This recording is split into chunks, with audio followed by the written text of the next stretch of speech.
Vegeta, what does the scouter say about their subscriber count?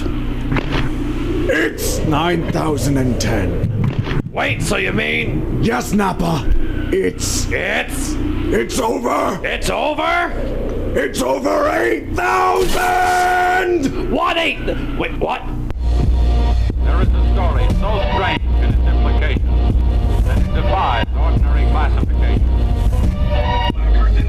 I can't believe you kissed your mouth with that dank mouth of yours. This is your boy Blue with Black and Black Times Infinity coming to you from the stack. Hayward. On my far left, hacking the planet is Kronos. Yo, I'm about to drop the dopest mixtape. You want to hear it? No. Damn. And on my far right, back from the past, Ninja. Marv Wolfman is the GOAT. Who's it? Marv Wolfman. Oh, okay. I met him in real life, randomly. The GOAT. Real one. We back up in it again, Wednesday night, 8:30. Dropping these fucking dope lyrics. We're two cast members down. Prodigy is out there breaking oaths. Yep, and probably in Facebook jail or real jail. A real jail. It's definitely a possibility. Our baby mama jail. Yeah. Oh, that too. And then Stitches, I don't know. You probably put him in jail. Yeah.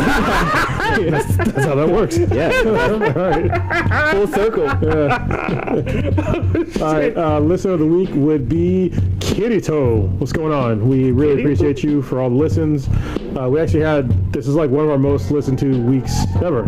Oh, nice. We dropped 2 podcasts. There'll be 3 podcasts this week altogether. There you go. So, yeah. Another one coming out when? Doing it big for 2020. Yeah, we got one coming out on Friday with Black and Yellow's coming back, which is going to be great because we actually recorded Black and Yellow and the Humanity First podcast on the same night. Oh, nice. So we just split it up. So I'll drop that one on Friday, and then today you'll get this podcast. So when did you drop the other podcast? What day was that dropped on? Humanity First dropped on Monday. Okay, cool. So yeah, definitely check that out if you haven't checked it out already. It's a political one. It's about Andrew Yang. It's about universal basic income, which is the freedom dividend, which is basically giving every American $1,000 a month. Shit, I'm alright with that. Like, who wouldn't want that? Yeah. Yeah. Oh, I break down what it is, and if you have any questions, or if you like it or don't like it, email me. So, and the first in the chat would be fucking nobody. All right. All right, nobody. Nobody's in there yet. Somebody be in there. Yes. Somebody come get your shout out in the chat. YouTube.com. Black and Black Times Infinity //live. Yeah, I didn't get a chance to tweet out because my internet's not working. That's fine. Oh, now it's working. Should be working now. Should be working. Oh, maybe it is mine. Shit, motherfucker. It started working, dude. God damn it. Wow, look at that. Yeah, they're using my own shit. All right, let me do some quick tweet outs. Oh, Ninja, who we got? Who we poured out some Coke 45 to? Oh, so you just gonna take that from me? You just gonna take my bottle? All right, then we gonna pour out some of this Coke 45. Then pour it out for Stan Kirsch. He was 51-year-old actor, most famously known as one of the Richie Ryan on Highlander the series from way back. He was also on Friends. He played Rachel's girlfriend for a couple episodes, or like half season, whatever. Girlfriend? Or boyfriend. Oh, okay. Sure. I mean, in Tuesday today. How dare you assume his or her? Yeah. I have a boyfriend that looks like a girlfriend. Sure. But yeah, he passed away on the 11th. He was 51.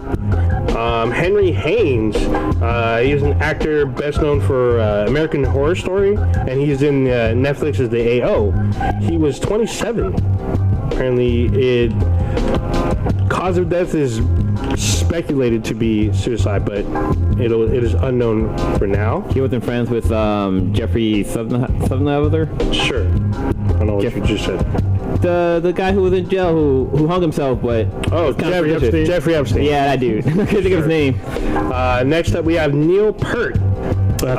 He's one of the probably world-renowned drummers for the band Rush. He was also one of their lyricists. Well, he's one of the greatest drummers of all time, if not the greatest drummer of all time.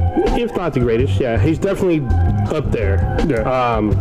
He was battling brain cancer, which after his passing, his family's spokesperson had let out to the media. He was 67. He was probably the influence for most of the drummers that you probably know like in famous bands and not so famous bands. So Neil Peart's a real one. I'm not a huge fan of Rush, but I'd give mad respect to Neil Peart. He was a visionary, a true artist, and he had skills like no other. Why do you gotta shut in his band though? Because I'm not a huge fan of Rush. I fuck with Neil Peart though. Rush is the band that's mentioned in Ready Player One a lot, right? Yeah, The main it's guys. Tom Sawyer, I think, is like one of their most famous songs. Yeah, probably. I'm just not. There you go. I'm a fan of Neil Peart. I'll give you that.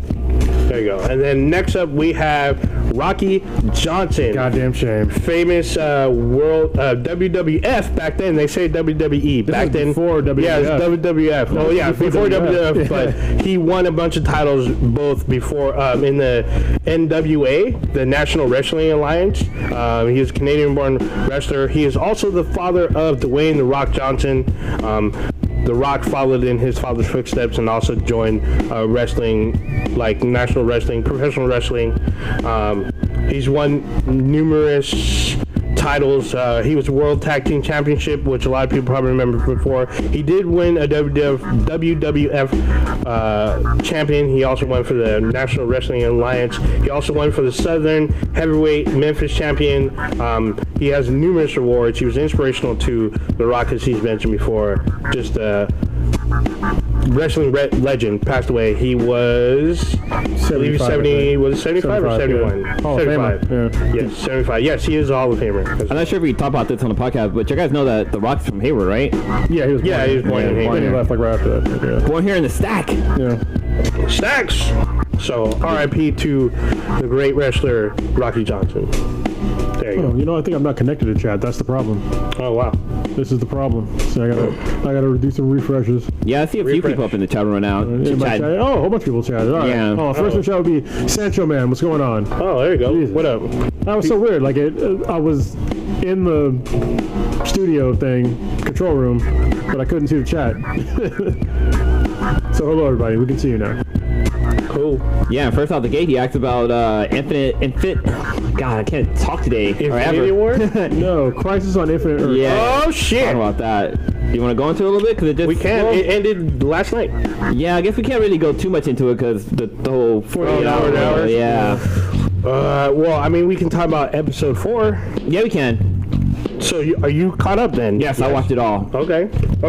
So episode 4, we pick up from where they left off from episode 3, obviously, where they're stuck in the vanishing point. Yes. And I don't know how they had concept of time because they're outside of time. It's where the Time Lords were hanging out in Legends of Tomorrow before they blew them up. Yeah, before, what was it, Rick blew him up? Yeah, Rick did blow them up. And then that's where, not Killer Frost, but Captain Cold. Yeah. Captain Cold, he was the one who stayed behind to make sure the bomb went off. Yeah, he fucking... So he sacrificed his life and became a quote-unquote true hero. yeah. But yeah, so they end up back at the vanishing point. They're stuck there, not knowing how to get out. We also see that Lex Luthor had rewritten part of the Book of Destiny, so he took over. He basically took over the Paragon of Truth spot, which was Kingdom Comes Superman, played by Brandon Routh. So he is Superman again. Yeah, he got to reprise his role as Superman from the DC universe anime. Yeah. What universe does that fall into? The Kingdom Come, he was Earth 30 something. No, but like, where does the movie stand? It's not the DCU, because that's... No, it's not DCU. there was It's a definitely DCU. before that. But he's not the same Superman. We can't talk about why, because the last episode just aired last night. So he's a different version of Superman. Yeah. Because in that version, most of his friends are dead. No, basically everybody's fucking dead. Almost everybody, but They all were killed by the Joker. Yeah, they were killed by a bomb, and one of them was Lois. So Yeah. he's a different Superman. But anyway, they're stuck in time, but they're stuck outside of time without Barry Allen, who incidentally just as soon as they talk about him, he comes flying out of the Speed Force into a wall, and you're like, what the fuck? Yeah, I guess so. They've been there for a couple of months, and Barry ran into the Speed Force, and to him 3 seconds passed, but for them like 3 months. 3 months or more. Yeah, or more. Because homie, the Asian dude had a fucking full beard and shit. So did Lex. Lex had like maybe a small goatee. He had a full-on beard as well when he came out. And then like everyone's doing their own thing. They're kind of stuck. They're kind of. I really like this guy playing Lex. Like he does a pretty good job. Oh, John Cryer? Yeah. He's probably like my second favorite Lex. So my favorite Lex is Michael Rosenbaum from the Smallville. See, I've never seen Smallville, but for me, my favorite Lex is Gene Hackman.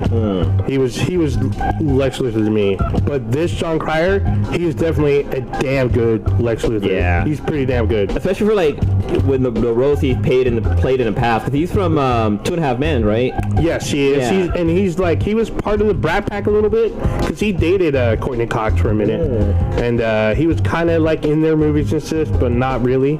But he's amazing. He's so far amazing for the Arrowverse's Lex Luthor. They did really good casting. I was skeptical at first because he's normally known for comedy. Yeah, and when he showed up in this, he came out there swinging. He did a great job. Like I wish they would have cast him in the Man of Steel movies because the other guy was horrible. Wait, did we even get? Oh, you talking about what's his name? Eisenberg, Jesse Eisenberg. Yeah. Well, you never know. I mean, there's a lot going on with this crossover, so we got to keep going. Yeah. But so we see the origins of Mar-Navo, the Monitor.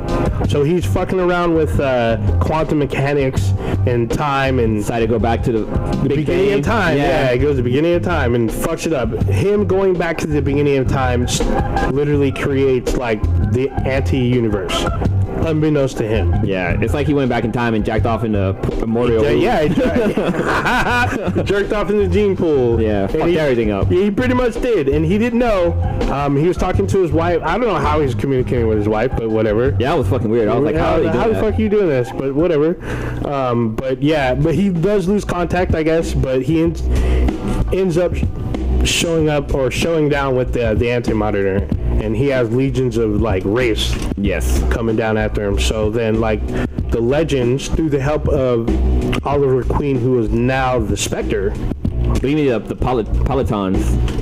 Paragons, yeah, not the Legends. Cause that's that's true. Yeah, so Pelotons, I got one right there. That's what I was thinking. I was like, wait, they're all on bicycles. Yeah, they're on cosmic treadmills. Yeah, that's what it is. Even though we do see the cosmic treadmill with Flash 90 in episode 3. Yeah. So and he dies, but.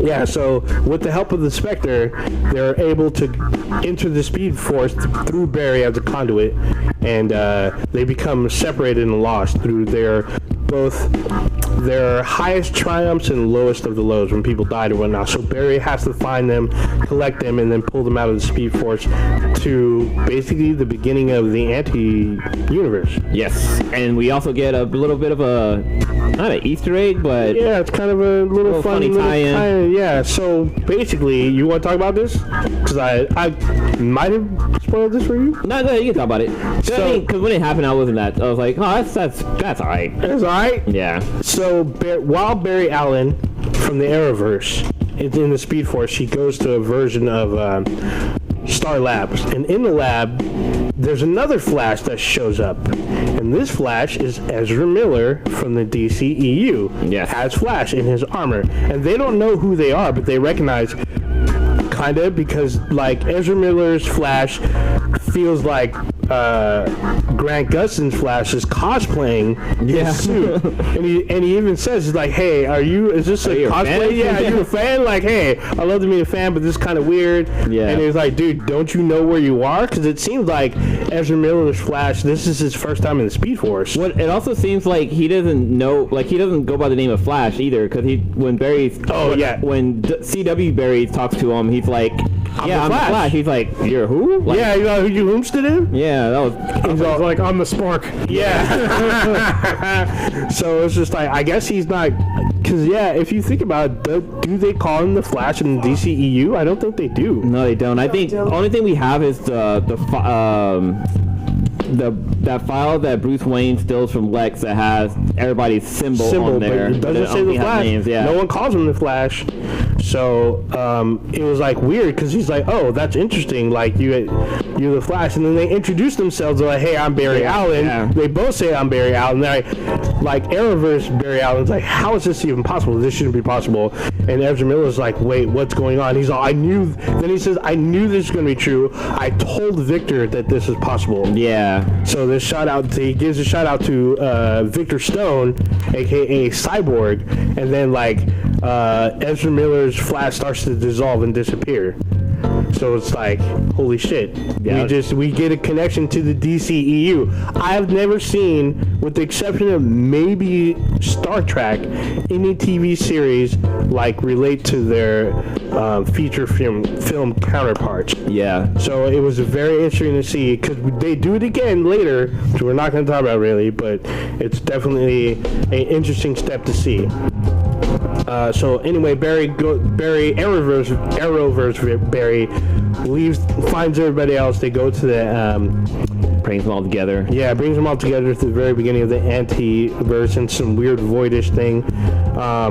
They end up like holding off the raids while the Spectre, aka Oliver Queen, aka Dead Arrow. Yeah, Dead Arrow fights with the Anti-Monitor, and basically through paragons that they have, they create a new universe. Yes. And it's a new multiverse, which can't really talk about yet. But that's pretty much the episode. Well, it kind of talks. It kind of happens in. It takes place in. What's the show called? Legends of Tomorrow. Yes. Oh no, that episode that we're talking about, that is Arrow's episode, written by Marv Wolfman. But it doesn't. It airs during Batwoman. It airs during Batwoman. Yeah. But it's the Arrowverse's episode. Yeah. Just like the Legends episode was yesterday. Mm-hmm. Even though I guess that's not their typical spot. I think their spot's supposed to be Wednesday. Yeah. Well, it's supposed to be. They've been moving them around. Yeah. So they move their shows around too much. Yeah. They've been moving them around. But the last episode was the Legends episode. The Marv Wolfman episode was on Sunday. Yeah, okay. So I'm just going to spoil like a little tiny thing. Marv Wolfman shows up in the Legends of Tomorrow episode within the first like 10 minutes. It's pretty awesome. But he does? Yes, he does. He plays the fan.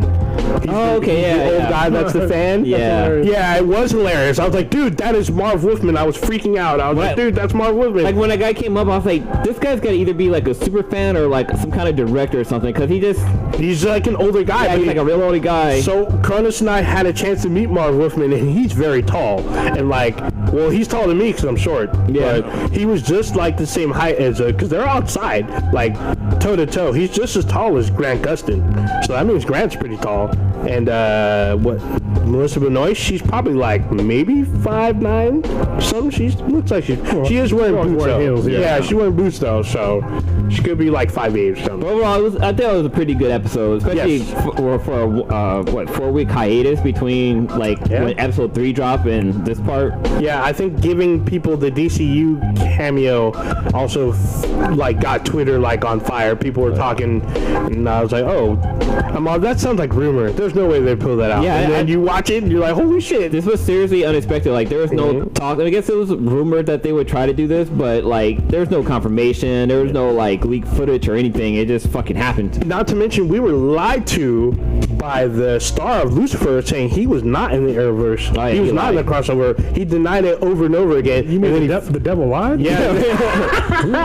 That's amazing. Yeah, he showed up. But does it matter to you because you don't believe in Dude, he was my favorite fucking part. Well, no. None of that nonsense. Oh shit. Yeah, when they went to go visit Lucifer in Earth 666, and it was funny because Lucifer kept calling Constantine, yeah, which I guess is apparently the correct way to say his name, because he's British, so I guess it's different, whatever.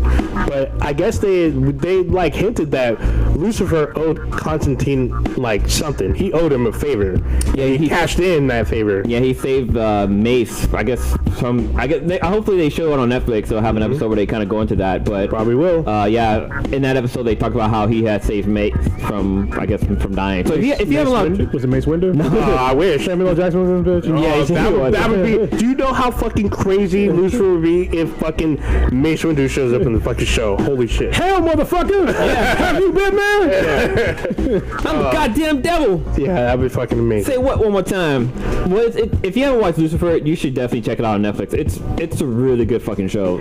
Yeah, it's on there. You'll probably root for the devil. I might. You might become So we're gonna save the very last episode of the crossover for next week. Yeah, let's do that. Yeah, we'll do that because a lot of shit happens. Yes. In the last fucking episode, a lot of shit that fucking I did not expect as well. Well, the one thing you didn't really mention is that did you say that they destroyed the anti-monitor? Yeah, but by creating a new universe. Yeah, okay, I didn't you really. did. Okay. I didn't really. Well, no, they didn't destroy him in that episode. Well, they destroyed him. Yeah, he disappears, but he shows back up for a final confrontation, which we'll talk about next week. So, on to the next. What we got? What's next on the list? Homestead. There's a lot of stuff. Well, since we're still on the DC tip, I didn't know this was. I didn't see this on any kind of fucking radar. I wish Breaker of Oath was here so we can talk about it a little bit, but. Not Disney. Fucking CW. Everything's fucking Disney. CWC dropped an animation series for Deathstroke called Deathstroke Knights and Dragons, and it dropped on the 7th, which was last week. Oh, it's out. Yeah, out. I thought it was just a trailer. Yeah, it came out, and I watched because I had finished watching the crossover, and it showed up as the next video. I'm like, oh, let me check this out. And I was watching, I was like, this is fucking good as hell. Like, there's fucking violence, like Slade is fucking stabbing people. There's a scene where he chops off someone's head. Yeah, he has a fucking president, like the trailer I showed you guys. It's the first 5 minutes of the episode. He's like fighting after, I guess like a drug cartel, like lieutenant or something like that. Something like that. And he basically tells the guy like, yeah, the president wants you dead, but I didn't like the way he was politically doing things, and I want you to do better or some shit like that. And he like shows him the severed head. He has the same expression you have right now or some shit. It's fucking crazy. And like while he's walking, like he takes his sword away from the guy and like starts to walk out of the room, and like 4 bodyguards or whatever army guys come through. And he's like, yeah, make sure you do better than the last guy. And like the general's like, he nods to his guys to try to kill Slade. All you see is bam, bam, bam, 4 fucking headshots right between the fucking eye. There's blood all over the wall. And guts. Slade is just covered in fucking blood. Like from the get-go, he's all covered with blood. But it's a fucking cool series. There's a scene where his kid gets kidnapped and he goes to rescue him. I can't remember the villain that kidnaps him. But Slade goes to fucking save his son, and like he's fighting against these 2 other mercenaries, and he takes them out like easily. Like he stabs one dude in the chest, and then like the way he kills the other guy is fucking crazy. But yeah, his son gets injured in the process and shit like that. And dude, you should definitely check it out. It's free on CWC. Yeah, definitely check it out on there. I think it's only slated for 12 episodes. Damn. The first episode is about 45 to 50 minutes long. Are you fucking serious? It's fucking long. Holy shit. It's almost like a mini movie. And actually, the animation style is actually really good too. It's up there with like the DC animated movies that they released. So it's on there as the same as Vixen, which won a Golden Eggplant Award a couple years back. Same art style, same art style. Yeah. It's just the Vixen show is not as violent. I mean, it's violent, but not that bloody. But it still had a really good story. Oh man, and it brings in the voice actors from Arrow and the Flash into that show. And the guy who does the voice of Deathstroke is the guy from Fantastic Four that was the Thing. Michael Chiklis? Yeah, he's the voice of Deathstroke. Oh shit, it's fucking dope. Okay. Yeah, check it out. It's fucking good. Now that it's like, there's only how many episodes?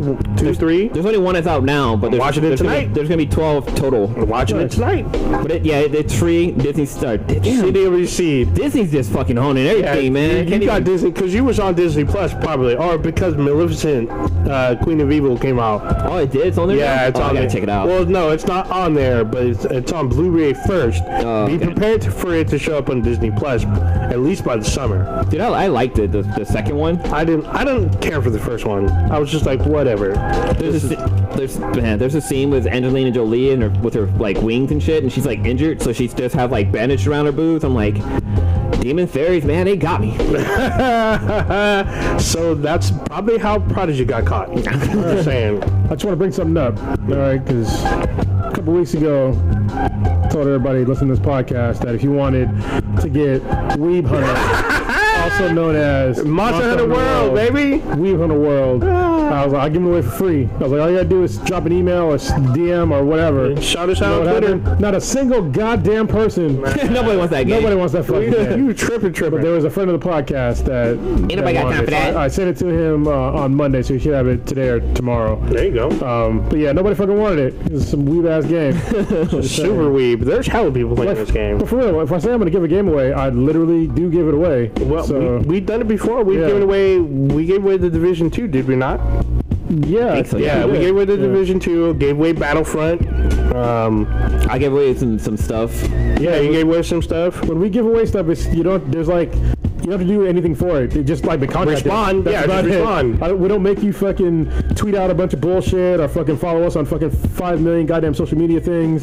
Just send us a message, and that's Yeah. all it takes, and we'll send it to you. So I've got literally, I probably got 200 games, probably way more than that I'm not playing anymore. That I'm probably just gonna start giving the ones I don't play anymore away. The ones that I don't plan on playing ever again. I was gonna say, like, I don't you're not sell gonna games. wait. You're not gonna wait for the PS5 and just copy them over. No, I'm not playing it now. So what the fuck would I play? I mean, there's games I know I'm not gonna go. I can play it. Okay. You know what I mean? So Yeah. I'll just give them away because I don't sell games back to GameStop. I don't do.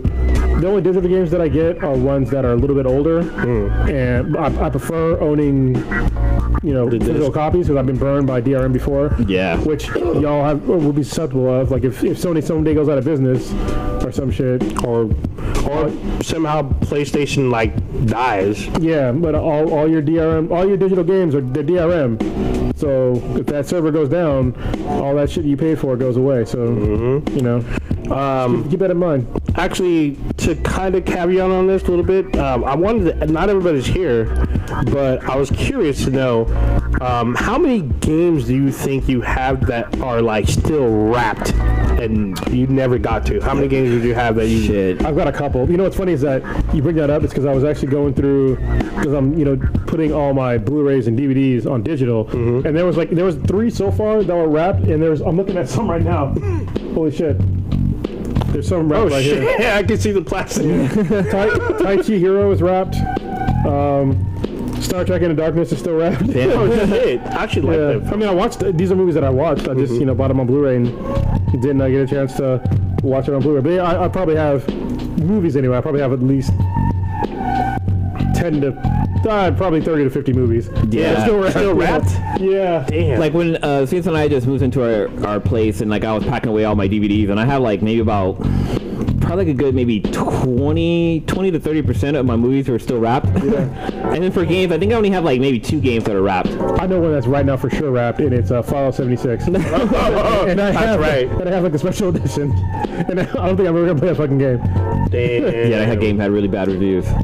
I actually have probably 10 games across 3 different generations that are still wrapped.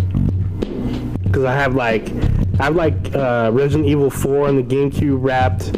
I have the second Metroid wrapped, Metroid Prime Echoes. Echoes, yeah. Oh man. Yeah, I have that wrapped. Great game. It's still wrapped. I have I have one of the Need for Speeds that came out 2 years ago. I have that still wrapped. I have Fable 3 wrapped. I have a handful of other games that I just never got to.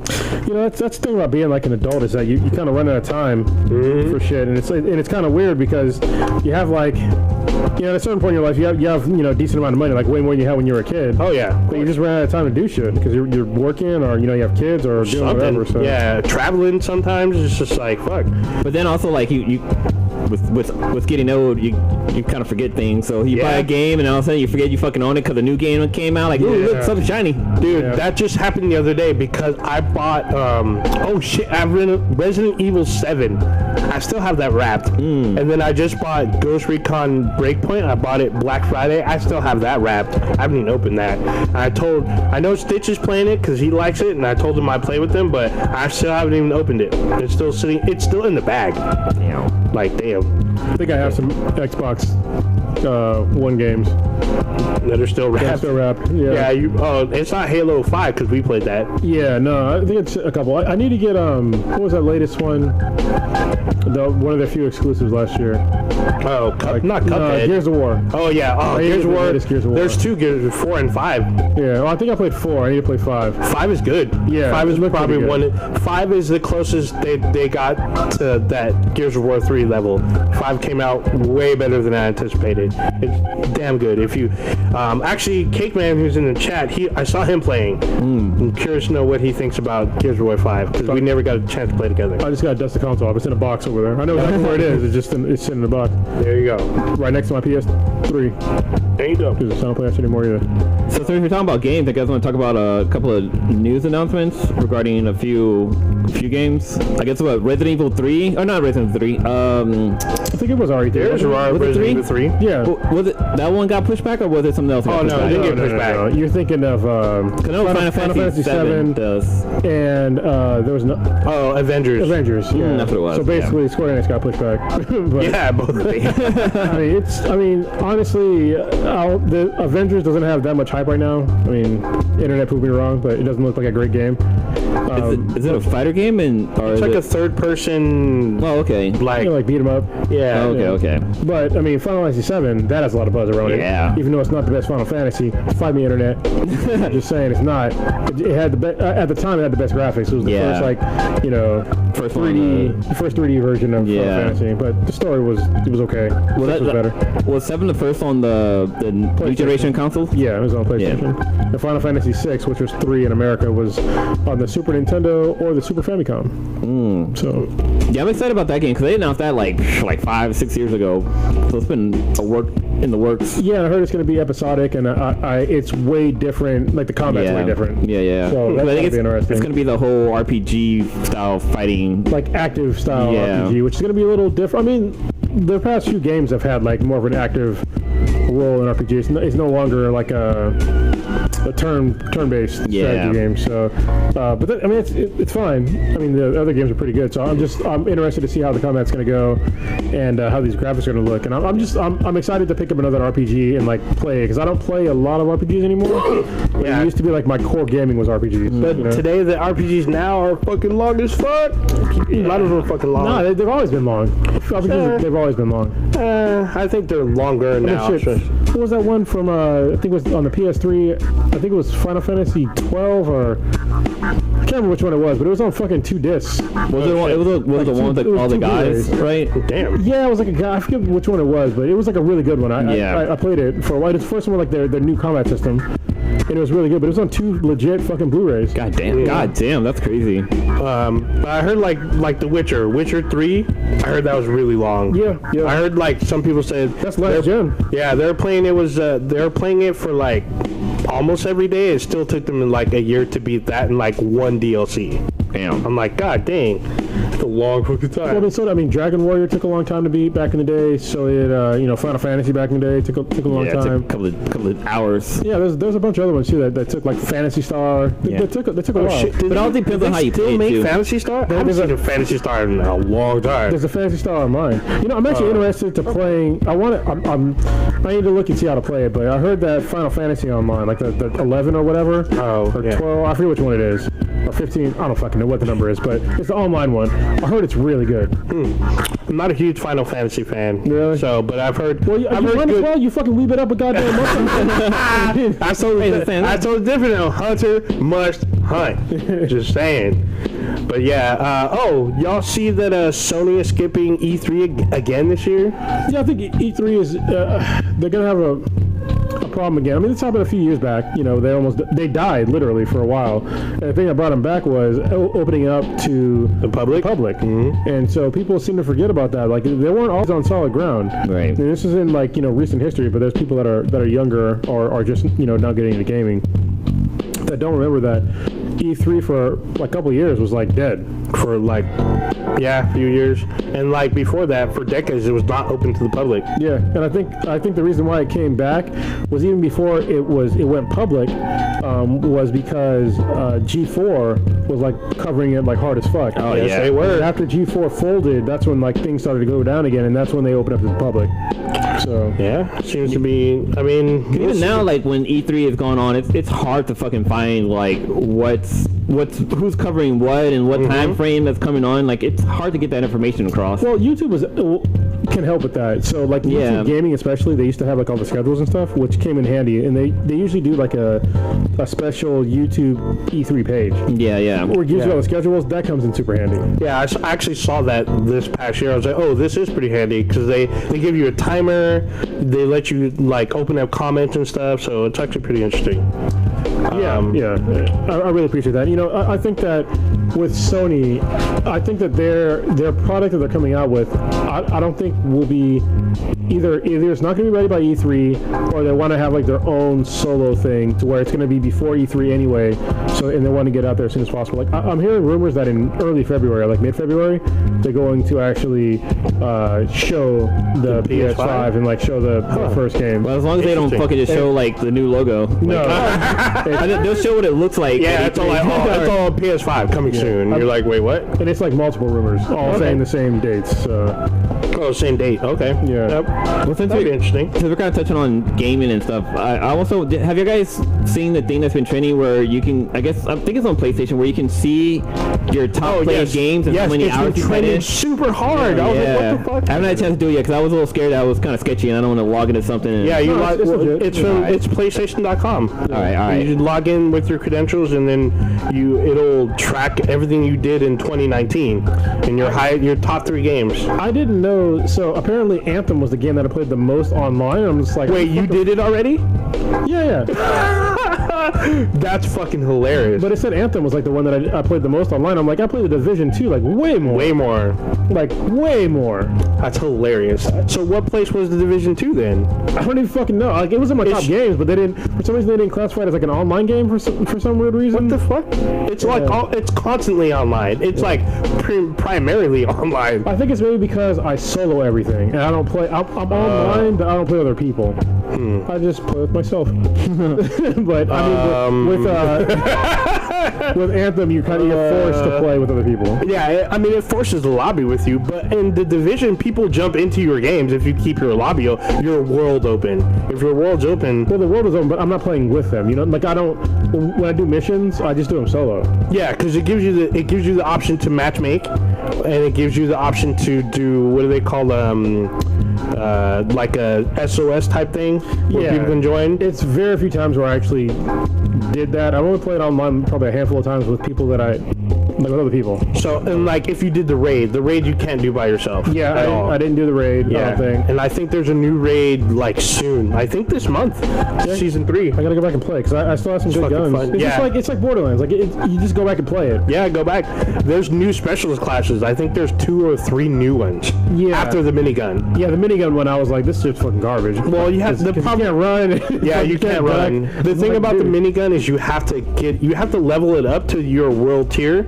At the bottom tier, it doesn't kill nobody. Like it takes like 2 big ass fucking clips to kill like 3 people. Yeah, no, I'm good with my the hunter guy with the crossbow. Oh, the crossbow. That's just fucking dirty. Damage. That's dirty. I feel like I'm cheating with that. Yeah. Because like I kept picking up. It kept giving me. I had like a perk where I would get ammo like from my squad mates. Yeah. So if they killed someone with explosions, I got fucking more rounds, and they were everywhere. So I was just fucking people up with the crossbow. It felt like I was cheating, but it was so fun. I was trying to log into my account to see what my top game is, and I fucking forgot my password. Oh, damn. That happens. Yeah. So, I never have to log in because the PlayStation's always logged in. So there's a streamer chick. She was showing that she put in 1,000 hours in Monster Hunter World. God damn. 1,000 hours. And her second game was like the Division or some shit. You know what I imagine? She ain't getting fucked either. Oh, God damn. Put it out there. She's pretty bad, though. I'm just saying. She's already pretty bad, but 1,000 hours in a weeb-ass game. Just saying. Just hating on this dude. A hunter must hunt. 1,000 hours is about 42 days. Yeah. So She's playing hard. yeah, that's a lot of fucking A lot of weed hunting. All right. cutting grass and shit. Anyway, so there's some. We want to talk about some of those trailers, or did anyone see The Outsider? Besides me? No, I didn't see The Outsider. I watched the latest Jumanji movie actually over the weekend. Was that even funny? Yeah, I mean it was. Was it as good as the first one? It's probably at least as good as the first one. Oh, okay. And it had Aquafina in it, and like I didn't know she was even in it. Yeah, I didn't know anything. I didn't know that either. Yeah, so that was fun. If you already know, we did a reaction video to Aquafina called My Vag, which is hilarious. She's a Korean American rapper. I think pretty sure she's Korean. Congratulations. Maybe she's Vietnamese. Fuck. No, she's Korean because I think everybody wait, no, I don't know actually. Yeah, you can look it up real quick. Because we did.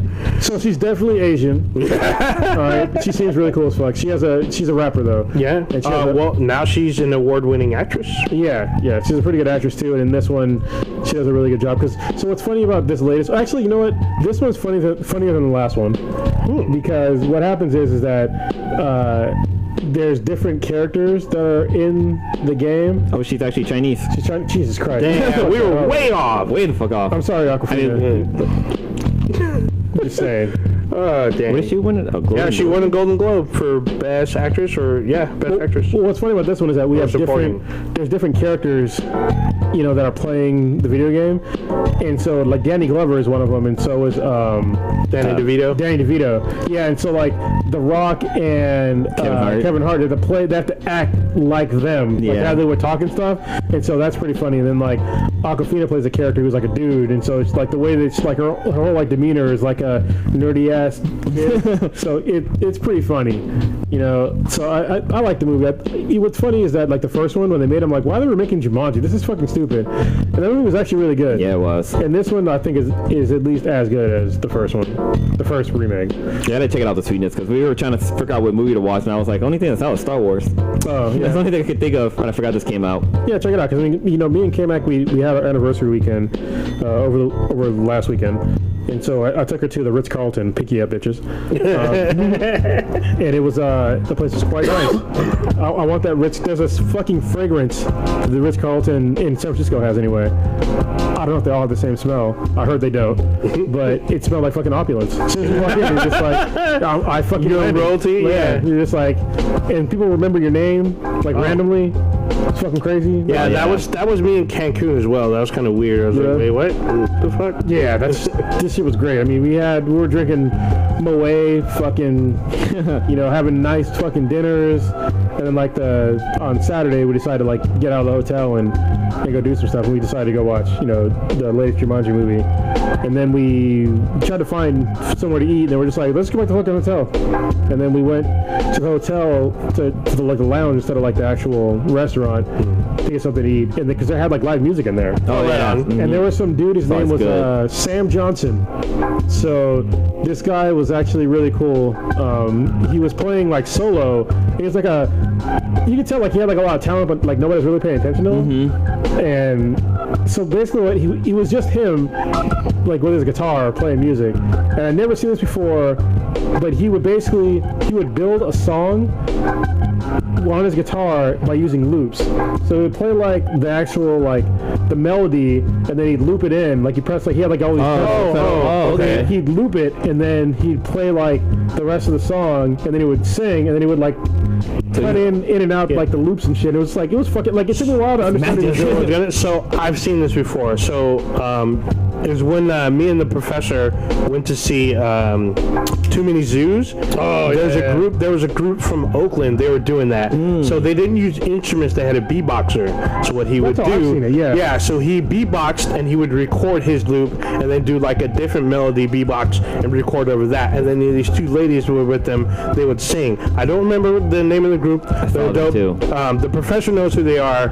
If we can get it, I'm gonna try to put it in the description of the cast because they're local. Also, that one DJ who's in the Strava commercial, the guy with the fucking fro, he does stuff like that where he'll make sounds, record it, and loop it, and kind of keep adding to it, and kind of make a song from it. Well, yeah, I'm used to seeing it like not as with a guitar. Not like music. Yeah, because like he was playing, and like it took me a little while because I wasn't really paying attention until I was like everybody else. It's just like it's just him up there. How the fuck is he he like having a background track? And then like I saw that he would like in the beginning of the songs, like he would literally like build the melody up, and then like he would fuck around with it. And then what he was doing was that he was actually putting like his own spin on like popular songs. Like he was doing like Under the Bridge from like RCP and shit like that. But he would put like his own spin on it, so like he would put in like his own lyrics until like the hook came in. Oh, right on. And then it was like super interesting. I've seen people do that. Yeah, that's actually pretty dope. That's cool that he had that technology to do that. It's interesting mixing technology with like old school. And I was a little inebriated at the time when I was first watching it, so I might have been kind of obnoxious when I saw him. But it took me a while to understand like what he was doing, and then I was like, oh, this is cool as fuck. Yeah, that sounds cool. So yeah, shout out to Sam Johnson. I got his card. I'm gonna download some of his shit because he has like a new album coming out. So. Oh, we gotta since we shot him out in the cast, we gotta give people the way to reach him. So I gotta find his card. I don't have my fucking wallet on me. Oh, I'll talk to you. Oh, hold on. I can't there. So give me 1 second, I'll find it. So, did y'all see these trailers? I saw one of them. So, which one did you see? The one for Morbius. Morbius, like fucking the Matrix. Yeah, like the Matrix. Like, oh, it's breaking now. Lawrence Fishburne's back. It's him by himself with his bald head. The one for Morpheus. No, Morbius. Morbius, the living vampire with Jared Leto. This actually looked damn good, to be honest. Like, I was really impressed by it. I'm not like I've never read any of the comics. All I know is from the Spider-Man show animation. Yeah. So this looked pretty fucking badass. Just looked crazy. Can we go into a little bit? Yeah, I was just like, what the hell is going on with this? Like, is this Morbius? Because like he's a scientist studying rare blood, trying to cure himself. Yeah, from a rare blood disease. Yeah, he's like super fucking fragile. Like I'm not sure if Jared Leto lost weight for this role. I'm pretty sure for that scene, or they CGI'd it. No, knowing him, he probably lost hella weight. But then he comes back all jacked. Yeah. He comes in like 12-pack and shit, all sweaty and shit, like he's fucking Fabio in the 2000s. Some shit like that. And then he's like, they don't really show him like drinking people's blood, but they show him with new abilities. Like he talks about how he developed echolocation, and they show it visually. They show him like phasing. So he's like jumping from wall to wall, like phasing out, and then he like transforms towards the end of the trailer. Like he turns like all dark and bat like he's got fangs and shit. And then like there's some shit that we see, which is weird, is we see a mural of Spider-Man in the background that has murderer spray painted over it. So it was like, what the fuck is this? Because it looks like it's from the PlayStation 4 Spider-Man. Yeah, but then I thought it looked like the Tobey Maguire Spider-Man because it has because it has a suit. Yeah, it has his suit and it has like the kind of the because if you look back at the Tobey Maguire Spider-Man, his suit kind of has like this weird like kind of gray sheen to it where the black like outlines are to kind of make it stick out a little bit more. So kind of look like that. So it's a little confusing because people are like, is this just a mural for the game? And then like someone put murderer on it because in the game he's framed for doing something he didn't do. Yeah. So is that like just advertising from the game, or is this like a continuation from MCU Spider-Man and then saying he's a murderer for killing Mysterio?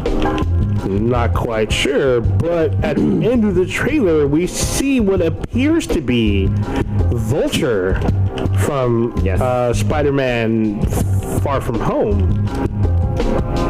Spider-Man Homecoming. Yeah, Homecoming. Spider-Man Homecoming. So it looks like Michael Keaton reprises his role of Vulture.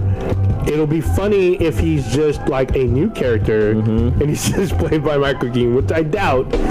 But I mean, he thought Doc Ock. Yeah, he says, "What's up, Doc?" Yeah. But is this setting up the Sinister Six? This looks like this is MCU. Does Morbius introduce vampires into the MCU, which sets up Blade? Does Blade show up in the film? Oh, God, I fucking hope so. Holy shit, there's so many fucking questions from this little fucking trailer. Because in not Far From Home, in Homecoming, we got to meet Shocker and Scorpion. So we got already like 3 people. We got 3. We got Vulture, Scorpion. I mean, Shocker. Yeah. I mean, because Morbius is not an original Sinister Six. Because there's supposed to be the Rhino, I believe. Yeah. And like somebody else, one other person. But I mean, Sony can do whatever, I guess. But they're working with Kevin Feige. At this point, anything's possible. I mean, there's people saying that this sets up Venom 2. Which it very well could be. Yeah, it could be that too. So something that I was watching a few videos on YouTube and they were talking about it, and I guess they kind of went back and they started talking about Blade and stuff like that. But I didn't know this, but back in the day for Wesley Snipes' Blade, they actually had plans to introduce Morbius. But there was a huge legal issue with them, so they couldn't do it. Yeah, there was because they didn't have the rights. Because Sony had it. Sony had it. Sony or Disney still own it. It was Sony. No, Disney hadn't bought them yet. But they it's a Spider-Man villain. Yeah, but so they actually did do footage of Blade actually like seeing Morpheus kind of off to the distance. So if you go on YouTube, you actually can find it, and it's like, I wish they would have fucking did it because it would have been fucking cool. Yeah, but they would have been in soup. They would have been sued. And I think they would have lost everything. Which one had Frost? Like Frost was the first one. Okay, yeah, it was the first Blade they were going to introduce Morpheus. And that's how Morbius. I mean, Morbius. Frost is part of Blade's origin. I mean, we can complain about because when I first saw Blade, I knew about Morbius, and obviously this Blade's like main villain at that time in the comics. And but you have to get credit where credit's due. You would not have an MCU if it was not for Blade. Oh yeah. That is facts. That's just facts. They took like the little licenses that they had, they made new and some of like obscure kind of villains, and they just made it work. They the first successful R-rated comic book movie ever. That was Blade, 1998, 97. Go back and if y'all haven't fucking watched that shit, if you're a younger listener of this podcast, go back and watch the original Blade, and then just keep watching them through. Like what's funny is like watching the evolution of the vampires dying. Like, the first Blade movie was probably like the best one, but like the best like effects were obviously the last one, because like the way they died was like so much. Oh yeah, because they get dusted. Well, it's not even dusted. Like they internally come on fire. Yeah, because they inhale silver and then it like rips through their body. I mean, personally, the third one wasn't my favorite because he fights Dracula and it was like weird. Yeah. But it still had really good effects. I like Jessica Biel's character. Yeah. And it had Ryan Reynolds as Hannibal, which are comic mainly. I mean, but when they did Blade, they did it right. Deacon Frost is part of Blade's like origin. They came out with it right. It was bloody. It had vampires. It had Tracy Lords in it. Oh yeah. They had fucking scene. Yeah, they had Whistler. They had it all. You know what was actually even better? The fucking show. Oh yeah. The show was really good with Sticky Fingers. I've never seen the show. You never seen it? Oh, no. it was on Spike. It was on Spike. Yeah, I guess late at night. It was so good though. So I guess you could. Right now. I think it's on. It might be on the CW. I want to go back and I'm gonna rewatch it. I need to. I went back and watched Birds of Prey, even though fucking Prodigy's like up in arms. Not up in arms, but he's fucking waving the flag up here about this new Birds of Prey. But the one that came out in 2002, 2001, it was okay. I watched Dark Angel back then. Oh yeah, I saw that. I saw that too. Dark Angel was good, but it ended weird. What was that woman's name? Oh, Jessica Alba? Oh yeah, man. Yeah, she was still young at the time. I was in the Marine Corps. I was young too. Just saying. Yeah. I was like, man, she was like the hottest thing. I watched Sliced Bread when I was that age. So I watched that, and this show that people kind of gloss over, but the critics loved because it was a good show, was Dollhouse. Oh yeah, it was a great show. Yeah, Dollhouse. Yeah. I wasn't a fan of Elijah Dushku. No, not Elijah Dushku, but what's his name? Josh Whedon, because it's a Josh Whedon show. Yeah. So Josh Whedon created Dollhouse right out. Firefly? What the fuck? Yes, he created the show. He didn't like Firefly. You said I never saw it, but I was. You never saw Firefly? Never saw Firefly. What the fuck? And I never watched Buffy because I was just like, fuck. I watched a movie. I don't give a fuck about the series. I'm like, what the fuck is this bullshit? This is like you not using Amazon. Oh yeah. Oh shit. Emma Watson was in Blade. What? Homegirl Hermione from Harry Potter. I did not know that. Yeah. Let me see this. It's a fucking great show though. Yeah, that's her. She's in the show. In this fucking show. I'm not sure what her fucking role is, but she's in the fucking show. Holy shit. Holy shit. Hermione's doing magic. Yeah, the only reason why the show didn't do more seasons is because it was on Spike TV. It was fucking late at night. Yeah. I mean, Spike TV. The only people that watch Spike TV were people that were at the time, like my age, was like their early fucking 20s and male. Yeah. And most people are not going to watch that shit late at night. Because literally Spike's TV's tagline was programming for men. That was literally their tagline. You can't. I mean, I get it. I mean, they have, I guess stations out there for just women, but they ain't doing shit either. You know what I mean? They're doing like little bullshit shows that get no fucking viewers. I mean, they did what was it, OWN or whatever? They did the Michelet story. Well, but it's Oprah though. Who the fuck did you watch the Michelet story? Hell no, I didn't have OWN. Yeah. So you can watch. Looks like Blade's on available on the CW and the CWC. That's what I thought. I could have sworn I saw it down there. From what it says on Wiki, I'm not. Yeah, it was on. I saw it on the CWC. Like, there's a little tag that says more shows. You click on that, and it's like their old shows, like shows that used to be on UPN and Spike. You can watch on there. Just remember, when you go watch, if you watch, Blade the series, which I highly recommend, I'll watch it again just to like make sure I'm not fucking crazy. But it was really good when I was younger. The main character is from a rap group called Onyx, and if you ever look up "Slam" by Onyx, and it's like one of the best songs of all fucking time. Oh, you heard the remix? The remix fucking slams too. It's fucking crazy. Yeah. It's fucking crazy.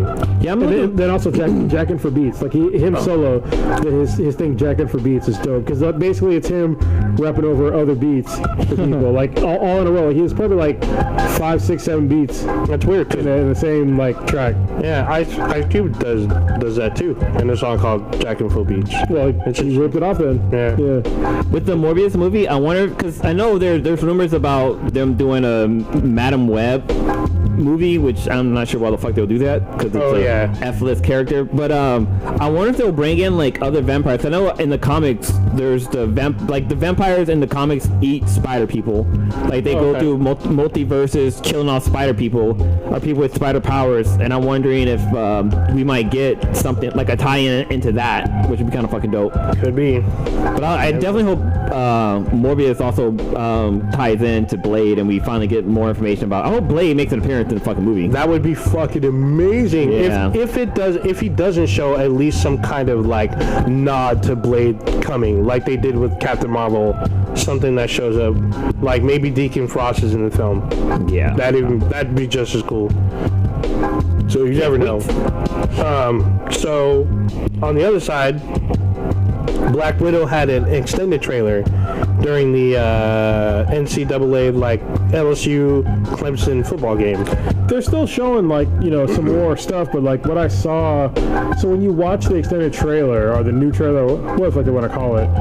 I guess it was what I saw was what's that guy's name? Taskmaster. But in the trailer that I watched, like at Comic-Con, I was pretty sure that was a female. Everyone is saying that Taskmaster might be either female or multiple people. Okay, so from what I saw in at Comic-Con, I got to see like that entire fight scene on the bridge. And whoever the fuck, I'm pretty sure it's a female. That fight scene was fucking badass. I'm hoping to see a little more during Super Bowl because I'm pretty sure they're gonna push it. But we'll see. I mean, maybe we'll see some Eternals during the Super Bowl. You never know. Maybe. I mean, I'm looking forward. I'm looking forward to the Eternals, but I don't know what to expect. I mean, it's literally star-studded, but I have no idea what to expect because it's not really. It's like a celestial version of Marvel that most people don't really pay attention to. So I gotta admit, their celestial shit is super confusing. Like I tried, like the whole Annihilation Wave storyline, that shit was fucking super confusing to me, and I have it. Well, I mean, it definitely opens up the MCU into like different storylines. Like it can get into like Annihilus, it can get into the Living Tribunal, stuff like that. Like in like different universes. So that will definitely open up the MCU, which is going to be a good thing in the end. but I'm just interested in seeing like these more kind of obscure characters. But caveat is that they took a really obscure group, Guardians of the Galaxy, and they made that shit a hit. Yes. So with people that they had a few stars in there, but I mean, this one is like, there's a lot of stars. Yeah, there's a lot of, like, these are well-known people like Salma Hayek, Angelina Jolie.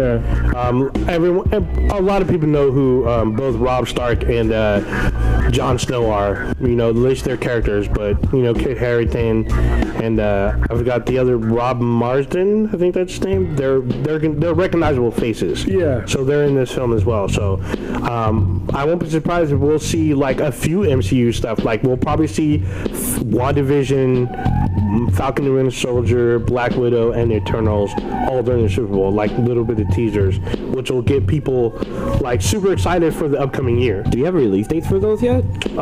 Not like, the only one that I've seen is Black Widow, which is May 7th. And then like everything else has like a time window, like fall of 2020 or November of 2020. No like concrete dates, at least not that I've seen. So it'll be interesting for sure. Yeah, that's cool. Y'all see this Bloodshot trailer? Both of them, yeah. It looks pretty good. Oh, there's an international one? Well, no, there's two separate trailers. Oh shit, I've only seen one. I've seen both of them. It looks pretty good. You know, having Vin Diesel back in action movies. Well, he's always in action movies, but in this one, it looks pretty good, to be honest with you. So I'm looking forward to seeing somebody with like a crazy regenerative rate. You know, he basically using nanomachines to recreate his body and shit like that. It looks almost like he's repeating it, like almost like his day. They just reprogram. He's almost like the Winter Soldier. Yeah, but he can't be killed. Yeah, so. It's like weird because he has nano bugs. They give him nanites that repair his skin like instantly or whatnot. Yeah, and they show scenes like in slow mo, his body being ripped apart and then being pulled back together. Yeah, I'm like, holy shit. The gray one was like half his face getting shot off. Yeah, shot off, and then you see it being stretched back. I was like, holy shit, this looks fucking crazy. And it looks like because of some weird like blood shit that's pumping through his chest, is like keeping him together. And it looks like they're using him like Winter Soldiers. They keep mind wiping him to like send him out on targets that they want. So seeing him break that cycle might be interesting. And there's other people that are in the film that have the same like abilities. So yeah, interesting. Real quick, I want to talk about Fire Force. It's an anime that I think most people kind of slept on. It's by the same maker as I just fucking forgot about it. It's one of my oldest daughter's favorite animes. My favorite ones too. It's the one where they have Demon Slayer. No, not Demon Slayer. My Hero Academia? No. It's an older one. Shit, now I gotta look it up. It's with the skull guy, and it's like with Mako and Soul Eaters? Soul Eater, yeah. Yeah. Let's say, I know Mako's the main character. The same creator as Soul Eater. Yeah. And it's like one of the most underrated animes of last year. They just wrapped it up, I think last week. I think it's 24 episodes, and it was really well done. Like, it's about basically a world where people will spontaneously combust and turn into demons. What? And they have these people that are like firefighters that literally fight fire demons, and it's like, it's really good. And it's like the main character, they call him a demon because he had some like really traumatic shit happen to him when he was a kid, and he has like this nervous smile on him all the time. He has like these jagged teeth. And so when he gets nervous, he just smiles like nervously. And so people like talk shit about him because he's always smiling. But he has like these crazy powers where he can basically shoot fire out his feet. And it's really good. What's it called again? Fire Force. Yeah. Fire Force. I've heard someone recommended me. I mean, I know you and the Oathbreaker talk about it, but someone else recommended it to me, and I was just like, well, I'll see if I can check it out. It sounds interesting, but just spontaneous demons? Well, it's just like literally people will just like, they'll be walking around and all of a sudden they just catch on fire. What the fuck? It's like they turn into fucking demons, and it's just like, and people have to live in this world where people just turn into demons like randomly, in these fucking fire demons. Oh, it looks like this on Toonami as well right now. Oh, they picked it up? Yeah. Oh, good. Yeah. I mean, it's definitely Toonami worthy. Like, if something comes on Toonami, it's popular. Yeah. Right? You should probably watch it. I mean, I think Toonami has done a really good job of picking up popular, really good animes. Yeah. You know? And it's kind of cool because some of the ones they've been airing recently have been like 2 weeks after it airs in Japan, it's already dubbed and on Toonami. Yeah, it's really interesting because like when we were at like Crunchyroll, like they would talk about that, like basically like ramping up their dubbing schedule, and that's like, I mean, to me, I like shit subtitled. Yeah. But that's just me. But I think it's good for like, I guess, the mass market in America to have things dubbed because you're fucking morons. But it's all good. Damn. I think it's good to get like animated movies, anime out there to the American mass market. Conversely, it's like it'd be really cool if like we did the same thing like over to America or over to Japan. Like if we had like cool, American anime. Like if they had G.I. Joe, like like subbed and dubbed in Japan, that'd be interesting. Would they even like that? They probably won't. I guess like nowadays, what's a good like American? Avatar. Like if they like subbed and dubbed Avatar in the Japanese. Yeah. How do we know they already don't? They probably did because that's like a love letter to like an anime. And Well, I guess like maybe like Family Guy or The Simpsons. Maybe have that yeah. dubbed. that might be weird because like. Or like Adventure Time. Oh yeah. Yeah, because I was gonna say like Family Guy and American Dad. There's a lot of like American culture references that like that's true. I think a lot of people outside the U.S. may not understand. There's a lot of pop culture references that may not carry very well. And then has anybody seen? It's a little older, but it was G.I. Joe Resolute. It was like an anime style G.I. Joe where like they actually die. Like the first person that dies in the first minute is Shipwreck. Like his brains are blown out. And it goes on from there. It's pretty fucked up, but it's actually really good. Was this like on like G4 or was it? It's not like something that'd be on at night. It was on at night, and I think it was on like Toonami or some shit, like super late, but it was hyper violent. Like they show what happened in flashbacks to Snake Eye's mouth. Like he gets sniped in the mouth by Zartan, and it literally shows his jaw like breaking out of his face. It's pretty fucked up. And I think it's like 8 episodes or some shit, but it's actually really good if you can find it. I don't know where it is now, but I had a chance to sit down and watch. Like it was pretty brutal and hyper violent. So I like the violence. Yeah. I like the violence. it's just weird. It's just weird seeing anime style G.I. Joe, but it turned out pretty good. Kind of taking a wheel real quick. So I know everybody's heard that Cats the movie is a shitty ass movie and it's the worst movie fucking on earth right now. For some reason, the Oathbreaker's really happy about that. I don't even know why they fucking made it. Yeah, I don't know why they made it. Nobody asked for it. Like, let's keep it as a fucking play or musical. Musical. But apparently people are going to go see the movie high out of their fucking mind and they're saying that it's fucking great. Well, there's two sides of the coin. So some people are saying it's really good. Other people are like, It's scary. it's scary as fuck. Like, people are like running out of the theater. Some people are like puking inside the theaters just because it's so fucking freaky. So BuzzFeed had this article that I read. I read through all the everybody who went there. Some people went high on weed. Some went high on mushrooms. Everybody had their own different effects. But there's one story this girl said. Hold on, did anybody go high on life? No, they didn't. Nobody's high on life. But yeah, one girl talked. She said all she could think about was like the feet. Like, oh my god, like why are their feet like that? Like, oh my, they keep dancing around. Like, why is it? Like, it was so fucking funny reading people comment. But yeah, I guess it kind of makes me want to go check it out high, just because I just want to, because being high it enhances things. So, and I think there was somebody who's actually in the play. They went to go see it high, and they said they had like an epiphany. Yeah, while they were watching it, it was like, this is the greatest movie ever. But like, yeah, even looking at the CGI for this movie, it looks fucking creepy as hell. I mean, it just looks weird. Then it's a bunch of cat people singing. I'm just not interested. Well, some people are saying there's times where they seem like they're really small, then other times they seem like they're really big, and I guess there's a scene with like some dancing mice, and then like the cats just turn around and eats them, and like I guess that part's kind of freaky. But also other people have been trying to like sync it up to like Pink Floyd music to see if there's a part where that syncs up with that. I think there was one part that it does sync up with some song, but I can't remember what it was. But yeah, I mean, you probably want to wait till it comes out on like Redbox or something, so you have more control. Yeah, and fucking smoke up and watch it at home or some shit like that. Smoke one. Blaze one. But it'd be fun if this become like a cult classic for potheads. I don't know why people would even watch that shit. It looks so fucking stupid to me. But, you know. It's like a knockoff Avatar. Oh, wait, what? Avatar? What the fuck? Because you have cat people in Avatar, blue cat people. No idea. Blue panthers. Sure.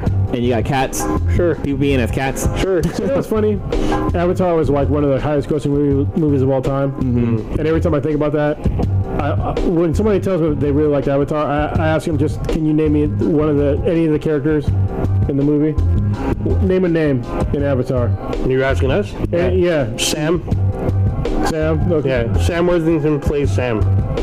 Is that literally his name in the movie, or you just think it's his name? No, his name is Sam, I believe. So you got one. Yeah. Oh, I'm trying to think of the girl's name. The blue monkey loves Neytiri. Is that her name? No. That wasn't Zoe Saldana's name in the movies. You look it up. This is a really strange thing about Avatar, is that nobody knows anything about that fucking movie except for Unobtainium. All the other names, like nobody knows the names of any of the fucking characters in that movie. It's so fucking weird. It's funny because then a sequel's coming, next year. I don't think it's gonna do as well as James Cameron thinks it's gonna do. He keeps saying, it's been too long. Oh no, it's Jake. Yeah, it's not Sam. Yeah, it's not Sam. Oh yeah, but I was right about Neytiri. Is it Neytiri? Okay. Neytiri is Zoe Saldana's character. But you're proving my point. Like nobody knows any of the characters' names. Like think about any other fucking movie that's in the top 5 movies of all time. You know, as far as revenue goes. Mm-hmm. And you know the names of the characters. Yeah, because Force Awakens is on there. Yeah. Avengers Endgame is on there. What is on there? Even fucking Titanic. Oh, Titanic. Oh, yeah. Everyone talks shit about Rose and Jack. Yeah. Rose and Jack, because Jack should have been on the board. But nobody knows, for the most part, Avatar. It's very fucking weird. Dude, it's funny. I was watching this YouTube video and they were talking about Titanic, and they were counting how many times they say Jack and Rose, and they say it too many fucking times. At least 500 times they say Jack and Rose. It's a 3-hour movie, so. No, but there's times where they say it'd be if I walked in the room, it's oh hey Danny, how you doing today, Danny? It's why would you fucking say that name? That's so fucking random. For you to say it that many times in a sentence. Well, I think it was with Avatar was that it was so visually stunning. Yeah. Everybody just forgot about everything else. It's like seeing a really hot stripper that might have herpes. You know what I mean? Yeah. You don't know her real name. No. I mean, you could try getting it from her. Something about Butters. That's funny that you mentioned that, though. Yeah, that's what I always think about when I think about Avatar. Because it's literally, I think it's in number 3 or 4 highest grossing movies of all time. What, I mean, it came out 10 years ago. But you can't, it's 3? Oh, it's 3 as far as domestic. Okay, well, 3 domestic, that's fine, but it's certainly in the top 10. If you look at any other top 10 movies, the characters, you could remember all kinds of shit about the movie.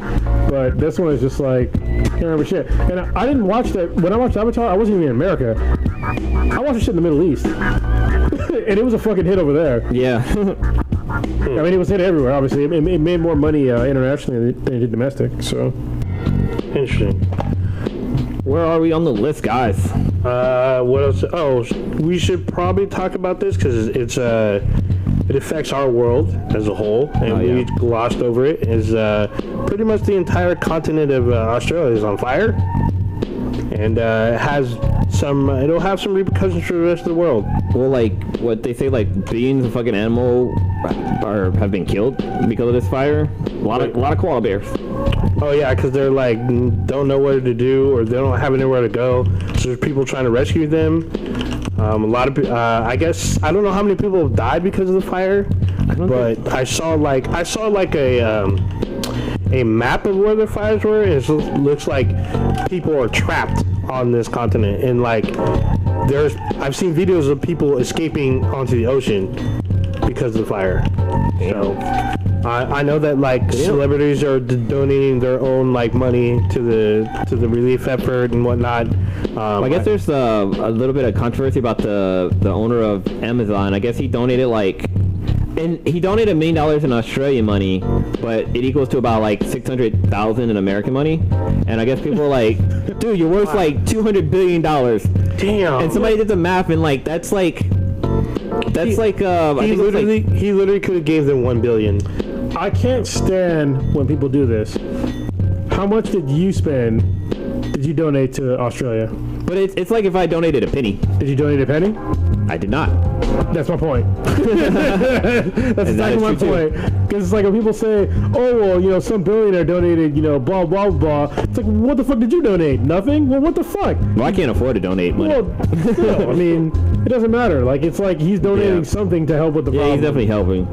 Like, I understand that it's like a fraction of his net worth, but like when somebody says that, you know, some billionaire gave, you know, let's say like $50 million to end homelessness. And it's like, when was the last time you gave $50 to anybody that's homeless? You know what I mean? Like, nobody does that shit. It's generous in general. Yeah. Like, just leave it at that. Like, the fact that he's giving any of his money to anything is up to him. That's his own personal fucking money. That's just me. When I get rich, bitch, don't fucking play with me. That's all I'm saying. Do they know what started the fires? Because the fire's been going on for a couple of months now. 27 people so far that I've read have been arrested for starting the fires. Wait, more than what? 20 people. Yeah. If you can Google it real quick, I'm pretty sure it's more than 20 people. I think it was even a couple of firefighters too that were arrested for starting the fires. Holy shit. Were they throwing some kind of party or something? Or that's like arson. Or they just Yeah, claims of 200 people. Yeah. Nearly 200 people. God damn, why would they fucking do that? For starting damn. Wait, what? Oh wait, no. Hold on, go scroll. Okay, those claims that nearly it's not 200 people. Arson were wrong, but their people did definitely start fires. Yeah. I thought the number that I saw when I was last looking was like 20 something people. I think it was like 27, but yeah, it looks like 25 people have been killed from the fires. Yeah. With millions of animals displaced since September. Damn, it's been burning for almost 4 months. I know, like, firefighters here in America have been flying to Australia to help out with the fire. God damn. Damn. That's just crazy. Like, why? What reason would they have to start a fire that big? If it was arson. Yeah, here it is. Police in Australia accuse 24 people of deliberately setting fires amid natural factors. So it's like it's a factor of, like, obviously. Oh shit! Stop! Shit! About to get us pulled off YouTube. Environmental factors and also people starting fires. Yeah, police have charged 24 people for intentionally starting brush fires in South Wales. So yeah, and the police have taken legal action against 183 people, 40 of which are juveniles. Jesus Christ, you fucking assholes! Even the juveniles, fuck them kids. Just saying. Damn.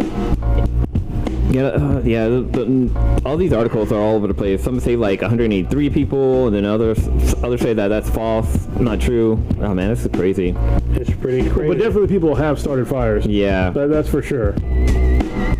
But it's kind of funny. I mean, not funny, but like it's interesting because like you'll see crazy ass videos of giant fucking spiders in Australia. Like everything in Australia is trying to fucking kill you. Oh yeah, what is it? The bird spider? Yeah, that one that's eating a fucking opossum. The huntsman. Oh my god. So can I tell you an Australia story? Woo. I've been in Australia.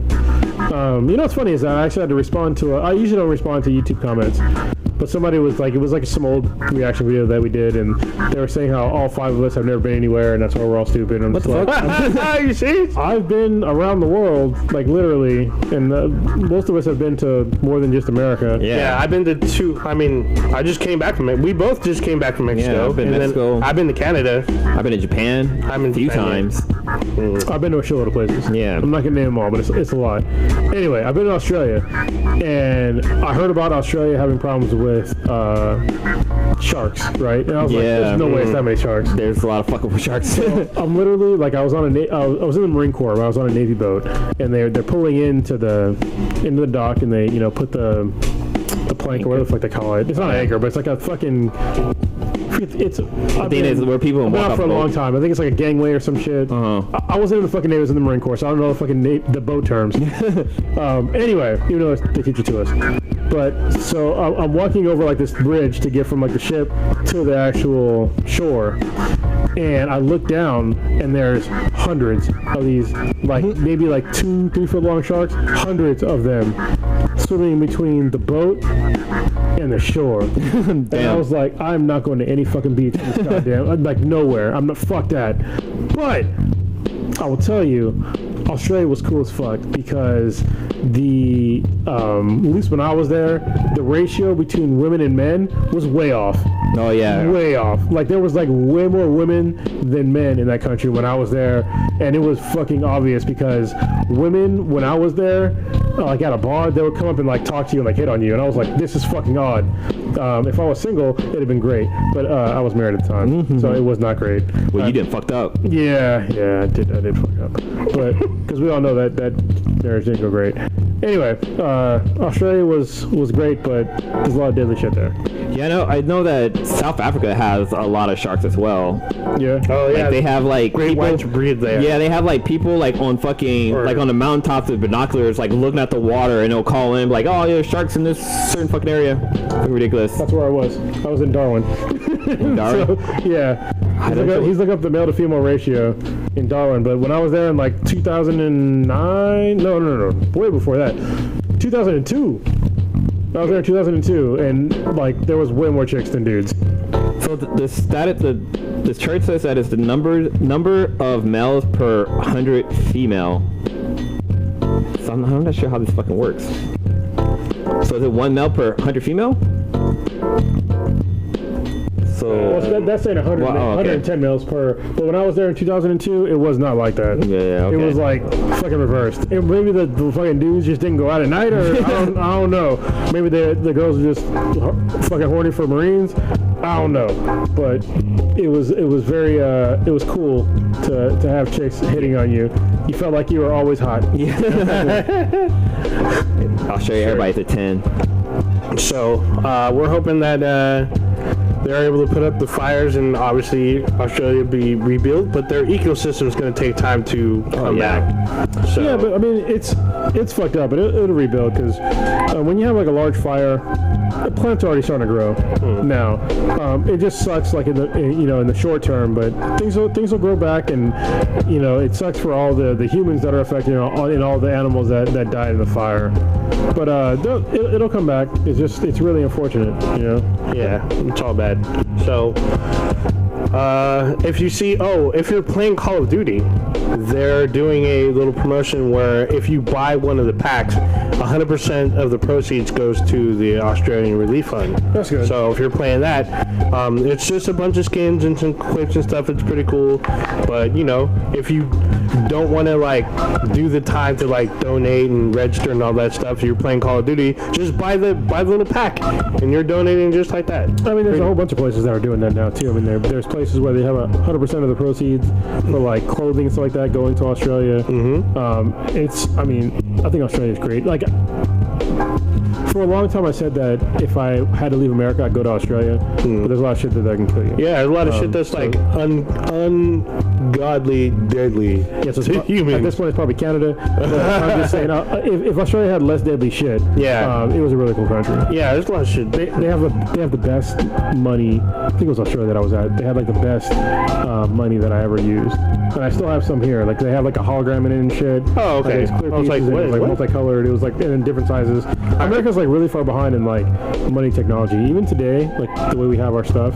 Yeah, because they're like, way far behind. They're squabbling too much about how to fix holograms and counterfeiters, and just trying to get like money that's circulating to be recognized by all the automation that's out there, like ATMs and parking meters and whatnot, and also for counterfeiters to not copy it. Because I mean, they managed to break the $100 bill. You can find fake hundreds, because I've seen a few of them.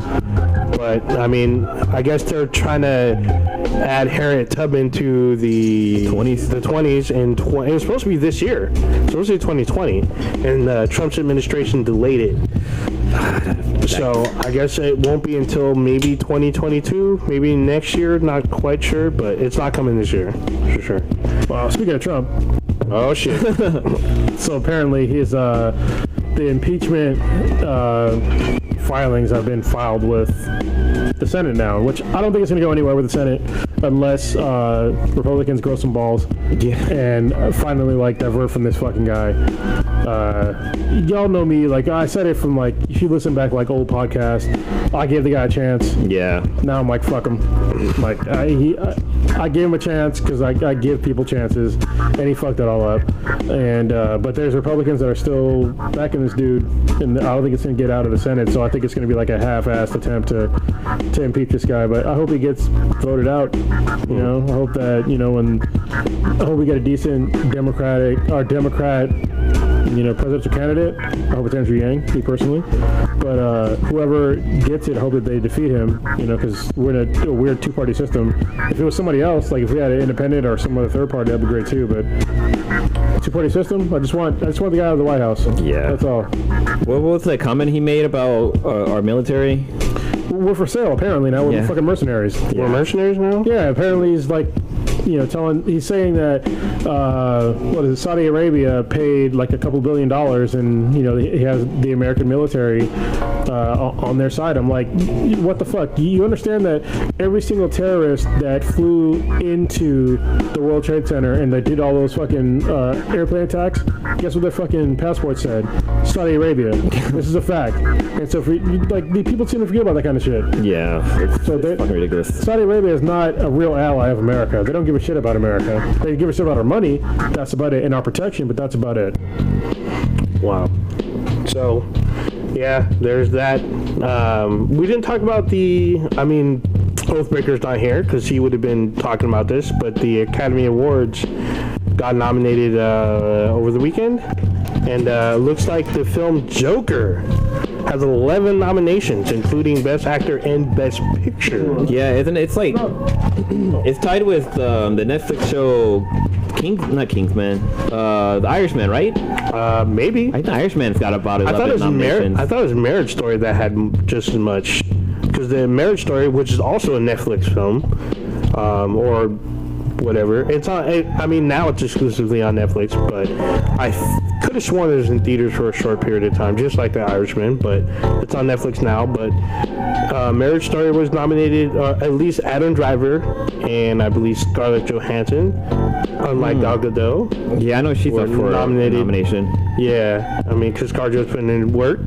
Yes. Getting these accolades out there, unlike some actresses. Gal Gadot. Yeah, I didn't say it this time, but still, Joker. Everyone, this has got the internet talking since then. Like, it's like split. The people are like, "Oh, this doesn't deserve it. It was just okay," or like, at least Joaquin Phoenix, he deserved an Oscar. I feel like yes, Joaquin Phoenix does deserve. He does. At least recognition for his work. As far as best film, I'm a little taken aback by that. I'm like, I don't know. Even though Once Upon a Time in Hollywood is also nominated, I'm not sure that was best film-ish either. I liked it, but it wasn't like... I don't think it was Tarantino's best work. Like, I didn't see that movie, but for the Joker, I thought it was like really well done. Like, not just acting it alone, but like the storytelling and like how they put everything together. I thought it was pretty dope. Like, not looking at it like as a comic book movie, but like just for like a story that they told. I thought they did a really good job. So yeah, so did a lot of people. A lot of people think that this was like the film. This should have been The Dark Knight. Dark Knight should have been nominated, but it wasn't. Yeah. And this film is like, a lot of people are mistakenly saying this is the first like comic book film that's like nominated and won and whatnot, which is not true. Because Suicide Squad won. They won for best makeup and some other bullshit. Yeah, they won an award, but Jokers get like some of the top honors as far as best picture and best actor. I'm not surprised because, like, honestly, seeing like the trailers and all that shit, that's what it seemed like all they were trying to do is like just get an award. Mm-hmm. So which is fine, I guess. I haven't watched the movie yet. I need to watch it before I like. Yeah, it just came out. Talk shit about it. Yeah, it just came out. Fuck that. I can talk shit about it anyway. I think that Joaquin Phoenix's performance deserved definitely some accolades, but I don't know about best picture. I'm a little like shrugging at that. But then again, isn't Oscar just a circle jerk? I mean, you Like, can who argue. votes? Aren't they like? They pander. I mean, listen, we called it, at least I called it, a few years back when they did the whole, hashtag Oscar is so white. And I was like, I bet you the next year it's going to be a whole bunch of black fucking films. And what happened? A whole bunch of fucking black films were all of a sudden nominated. Like, it was like, and it's the same thing with this. Like, people were saying that, we need to have nominations for these comic book movies because they're smashing it in the theaters. So they had to do it eventually, so they just picked one that was, artistic, I guess. Even though the other ones were entertaining, So I guess Endgame is nominated for one Academy Award, and that's for special effects. So I'm like, sure. I'm like, whatever.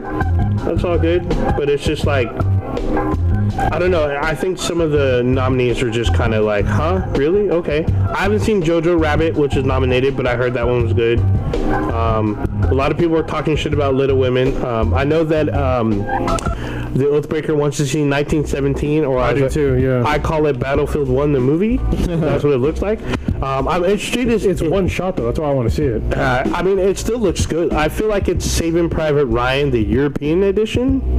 I do want to see Parasite. So Saving Private Ryan was in Europe. Yeah, but it was featuring a U.S. company versus this is featuring I think the UAF, or it's a British Navy, I think. Okay. But yeah, I am interested in seeing this Parasite film. A lot of people have been talking about this for a minute. And I had early access. When I say I mean we had early access to that show, to that movie, and I didn't watch it. I should have watched it. Yeah. I had no idea because I want to see this film because it looks fucking crazy. So we have early access to like a lot of stuff, and pretty much anything on Amazon we have early access to. But you have to come over to my place to watch it. So usually like a month and a half to 2 months before any Amazon show comes out, we have access to it. Interesting. I'm surprised that Harriet Tubman's on here. Like, I mean, there's like slowly a little buzz here and there about it, but like, I never even heard anybody talk about it. I didn't hear anyone talking about. Well, the people I did hear talk about it did not have high praise for the film. So I was like, well, now it's getting nominated? I mean, I guess. Oh, shit. Ooh. Oh, this is interesting. Oathbreaker. So Scarlett Johansson is nominated twice. She's nominated for Best Actress and Best Supporting Actress in 2 different films. Which films? So she's nominated for Best Actress in Marriage Story. She's nominated for Best Supporting Actress in Jojo Rabbit. That's interesting. Marriage Story was with Kylo Ren, right? Supreme Leader Kylo Ren. I'm glad that Marine is like acting. Like, so when I first was introduced to him as an actor was in Girls. Okay. And I used to like Girls until like after like I think the 3rd season. It got fucking super. Did it get weird? That's fucking dumb. Yeah, it's just if you make a movie about a character that's kind of fucked up, like they need to redeem themselves at some point, right? Oh shit! You can't just keep making them more and more fucked up throughout the seasons, and that's when I just kind of fell off. I was like, you're just gonna keep making yourself more and more fucked up. There's like no redemptional qualities about this character, like the main character whatsoever. Yeah. So yeah, that's how I felt like Lena Dunham in a nutshell, because she's the main character. Yeah. Did you watch his little interview with, or Adam Driver's interview with Howard Stern? Like, it's pretty interesting. Like, I watched like this 5-minute interview. He basically talks about how when he graduated high school, he had no direction. Like, and his parents, like, pretty much, I mean, they kicked him out, but they still helped him out. Like, he couldn't live in the house. He had to live in their backyard, like, shack or whatever. Because they had like a cottage in the back, like one of those little, whatever, the sublet, whatever they call it. So he had to live there, but he had to pay rent. So he needed to get a job. So he didn't know what to do. The job that he had didn't work out. And then his, like, lady that he was engaged to, they weren't working out. And then his dad was like, why don't you try the Marines? Because he saw it on TV. The hardest one. Yeah, and he was just like, all right, I'll try that. And he did it, and he liked it. And then, like, he had an accident where he cracked his sternum open, and then he had to like be discharged, and then he went back to acting because he wanted to act he tried to get into Juilliard and he got denied, and then he thought he wasn't going to do anything after that, and then his dad told him about the Marines, and he went to the Marines, broke sternum, and then he went back to like his college in Illinois, got into acting there, and then like pretty much the rest is history from there. I mean, good for him. I mean, you know, I joined the Marine Corps, and I knew I didn't want to be a fucking loser, right? And I never took the ACTs, never took the SATs. I had no aspirations to go to college, and I was like, for me, there was like no way forward. And it's like, I have skills, but like there's no way for me like out of high school to like flourish these skills. And I was like, all right. One day I got a letter from the Navy, and I was just like, oh, the military is like seems legit. And I was like, but it's the Navy. Like if I'm gonna join the fucking military, why don't you just do the fucking hardest one? Yeah. Like, that was my reasoning. I was like, I'm just gonna join the Marine Corps. And I took the ASVAB. I scored pretty well. Actually, I scored very well. And yeah, I just from there, I just there's a whole bunch of other shit that went on, but I joined the Marine Corps and it worked out, but. The Marine Corps is not for everybody, and it has its ups and downs. Like, I always tell everybody that the military in general is the easiest job in the world because all you have to do is what you're told. Yeah. But if you have a problem with somebody telling you what to do, then it's going to be a problem, especially when the person that's telling you what to do is a fucking moron. Then you have problems, and that's why I eventually started to have problems in the Marine Corps. It was just like, if somebody's telling me what to do, they should at least be more intelligent than me. You know what I mean? And sometimes it was true, most of the time it wasn't. Yeah. So I was like, it's time for me to go. Yeah. Well, for me, one of my bosses is pretty dumb, so we clash a lot. But yeah, I can see that point for sure. Yeah, it looks like Irishman, Once Upon a Time, and Joker are nominated a lot in this year's Academy Awards. And Endgame is nominated for 1 Academy Award when Rise of Skywalker is nominated for 3. It is very strange to me that a movie that broke a lot of box office records is barely nominated. Yeah, it's nominated once for visual effects. Yeah. Versus Rise of Skywalker is nominated for sound editing, visual effects, and I think one more. It's a total disconnect between the viewing public and these elites. These dumbass elites. Oh, music score. That's the last one. So, music. I mean, John Williams. He deserves Oscars, of course. He's great. But yeah. I wonder when the Woody Awards are. The Woody? Yeah. The only awards that matter are the Golden Eggplant. Yeah. Those are the only awards that matter. And those are coming as soon as we can get more members on the podcast. Hopefully next week. Yeah, we were gonna do this week, but there's some issues that we need to iron out last minute. Yeah, we'll have it together hopefully soon. Yeah, definitely before the end of the fucking month. We can tell them what the issue is because we can get some help. All right. Mm-hmm. So one of the main issues that we have is that we don't have enough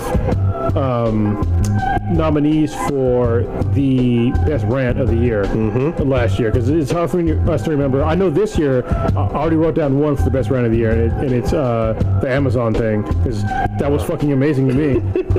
I was like, you don't use fucking Amazon? Yeah. That's amazing. Anyway, we need to write them down every year. So like last year, none of us can remember like the best rants of last year. We need to have like a black book and just call it the rant book. Yeah. And just write down what the rant was. I think we can look it up because we have it on the thing. But one of the rants was definitely Spider-Man. We had like 2 Spider-Man rants in the same year. Well, I know. One of them is Breaker of Oaths. Rant where he fucking went off on that one. Yeah. By him not living up to his that was a good one.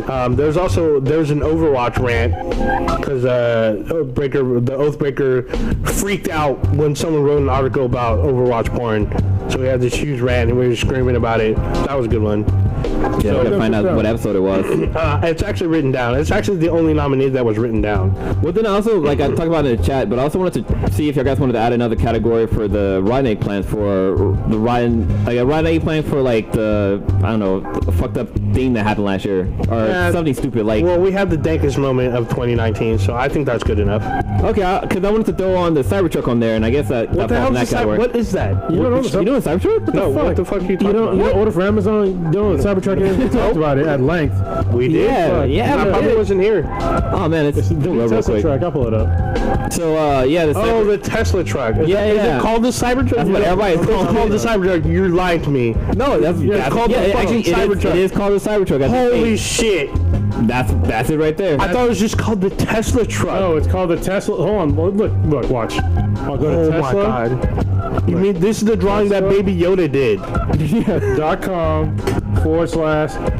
/Cybertruck. Oh, no spaces. If I could spell, Jesus Christ. You're on the spot. That's what it is. Look what happens. Bam. Holy Even shit! come out Cybertruck. You want to order it right now? No, fucking order it It though. only costs $100 to order it. $100 to pre-order. To pre-order, yeah. And that's the thing, like, you know, when they were saying how they have, like, you know, I guess $250,000 pre-orders or 500,000 pre-orders, it's like, bitch, it only costs $100 to pre-order it. That's it. That's- like, it wasn't like the Model 3 where you need like $1,000. Yeah. You know what I mean? And you don't get it back. What's the price? What's the total price on the car? I can't. So the cheapest one starts at $39,000, but it's gonna be way more than that. So the tri-motor one is gonna be, you know, about $70,000.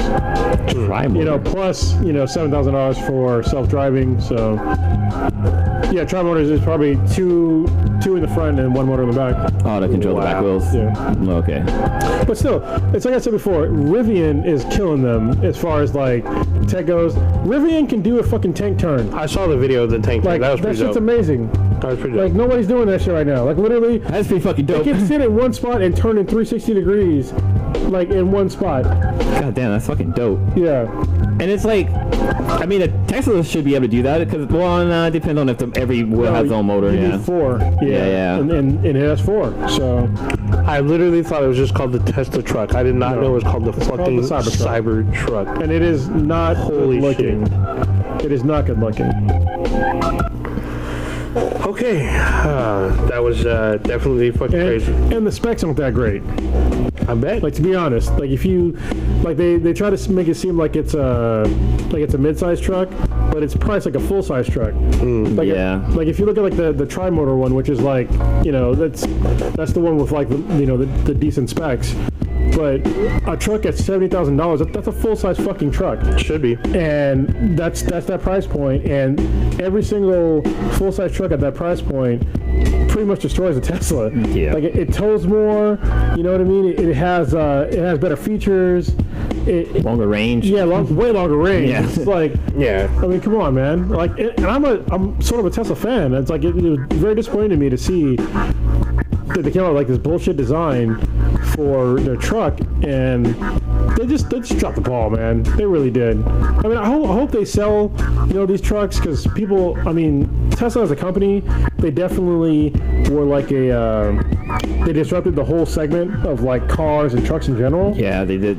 They changed that. They changed the electric world, Yeah, basically. they really did. Because Yeah. before Tesla came along, electric cars were fucking garbage. Yeah. Like, they all look fucking Like the stupid. Leaf and whatever the fuck. What, even before the Leaf, they had like the, what was the GM car that they had? I forget what it was called. GM car. EV? Yeah, the EV1 or something like that. Yeah. What That was the first real No electric one. car. Who fucking drove that? Well, see, this is the problem. Well, you gotta watch a movie, but I've seen the EV, but I'm like, no one.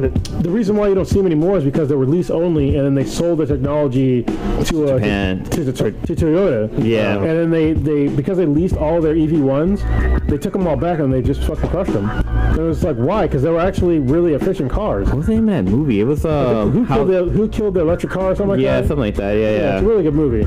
Wow. Yeah, because like every electric car that was out there was all lease-based, and they recalled them all and fucking crushed them all. Yeah, it was real dumb. But anyway, even back then, like the electric cars, they looked like a stupid ass electric car. They look like Most of that. them were small. Except rounder. But then, like once Tesla came out, pre Elon Musk, they had the Roadster, which is based upon a Lotus Elise. Yeah, And it was I've seen those. fucking badass. It was cool. But the thing is, a Lotus can be picked up by 2 people. You pick up the front end and the back end and take off Yeah, running. pretty strong. Yeah, pretty strong. Aren't they bringing back the Roadster? Because I remember Eli when they announced it, the 18-wheeler. Yeah, and it's going to do 0 to 60 in less than 2 seconds. Goddamn. But one of the things that people don't really recognize is that what Tesla did that was amazing was that, first of all, they built an electric car that looked good. But the main thing they did to like really disrupt the entire car industry is their over-the-air updates.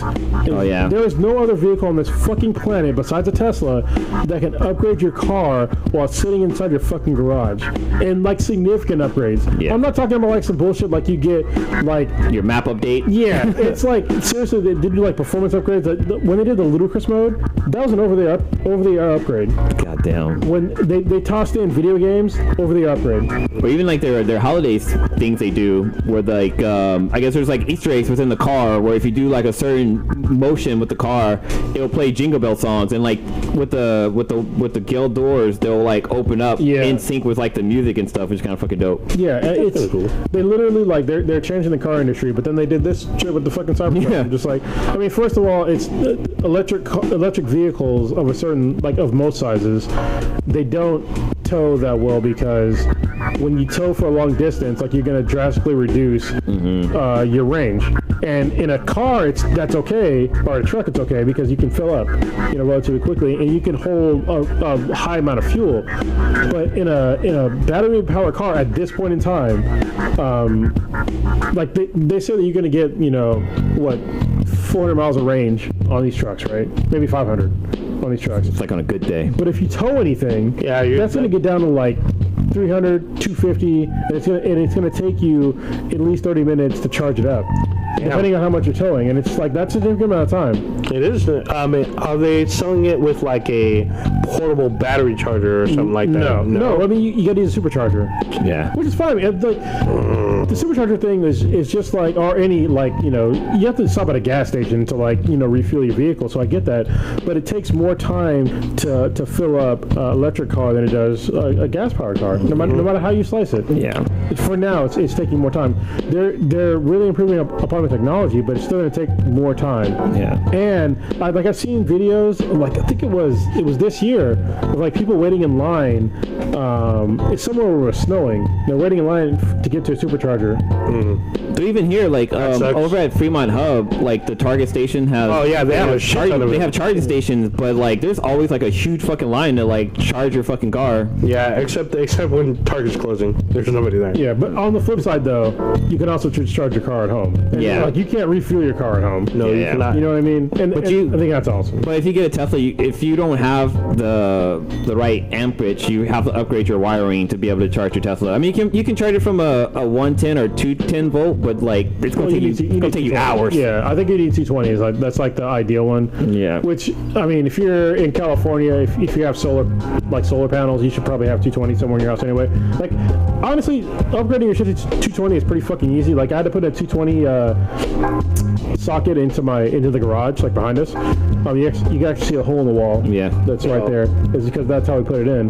But it's literally you just toss in an extra circuit breaker, and that just upgrades it to 220. It's not very difficult, but it has to be done. Yeah. Or if you're in an old house though. Yeah. Then you're fucked. Yeah. Then like for me, if I was to get a Tesla, I have to upgrade our wiring because we have no more outlets for it. Oh, for real? Yeah, our circuit breakers. Well, we have some open spots, but yeah, we'll have to upgrade our wiring completely. Damn. Yeah. Can I talk about The Outsider? No. Is anybody watching this? No? Y'all ain't watching this? What the hell was that? What's The Outsider? Is that so The Outsider? The Outsider is a HBO limited miniseries based on a Stephen King book. It stars Ben Mendelsohn, the director Krennic from Rogue One, and he's in Ready Player One. It has Jason Bateman in it. There's only been 2 episodes so far. So the premiere episode was 2 hours, which had the first 2 episodes back to back. So it starts out as like it's basically a murder mystery so far. There's a guy. It takes place in a small Georgia town. There's a guy who's everybody knows everybody, but the baseball coach, he gets arrested during one of the games in front of like the whole town, pretty much. The whole town's there. Everyone gets to see him get dragged out, and he gets charged for the brutal murder of a young boy. And they show you what the boy looks like after he was murdered, like his body, his remains. It's pretty gruesome. So he's sitting there, and he claims it wasn't him. And they're like, well, we have eyewitnesses, and they showed you flashbacks of eyewitnesses encountering with him, and he's like covered in blood almost. So it looks like they have credible witnesses. Then they find DNA at the scene. There's his prints are everywhere. It looks open and shut. So the guy doesn't talk or whatnot, and he demands his lawyer.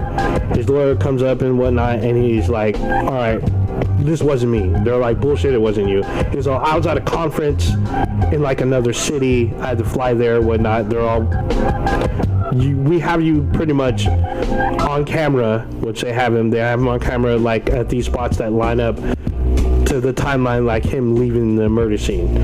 So his lawyer dredges up the video of him at the conference 70 miles away at the same time as the murder. So you can't be in two places at once, so it becomes this weird conundrum. You can't. Well, I'm not the Flash. So it's pretty good so far? It's really like dramatically intense. It's been really good so far.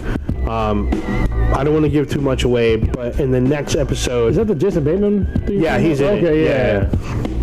But in the next episode, they bring in the actress who's nominated for Best Actress in Harriet. She shows up in the next episode. So she's in it. It looks like the rest of the series, but there's some Stephen King-esque type stuff. Like there's a mysterious figure like honing around like the crime scenes and whatnot. You don't know what's going on. There's a little girl that looks like she might be having waking nightmares, but she claims to be talking to someone that's in her room, but we never see it. So there's some shit like that going on.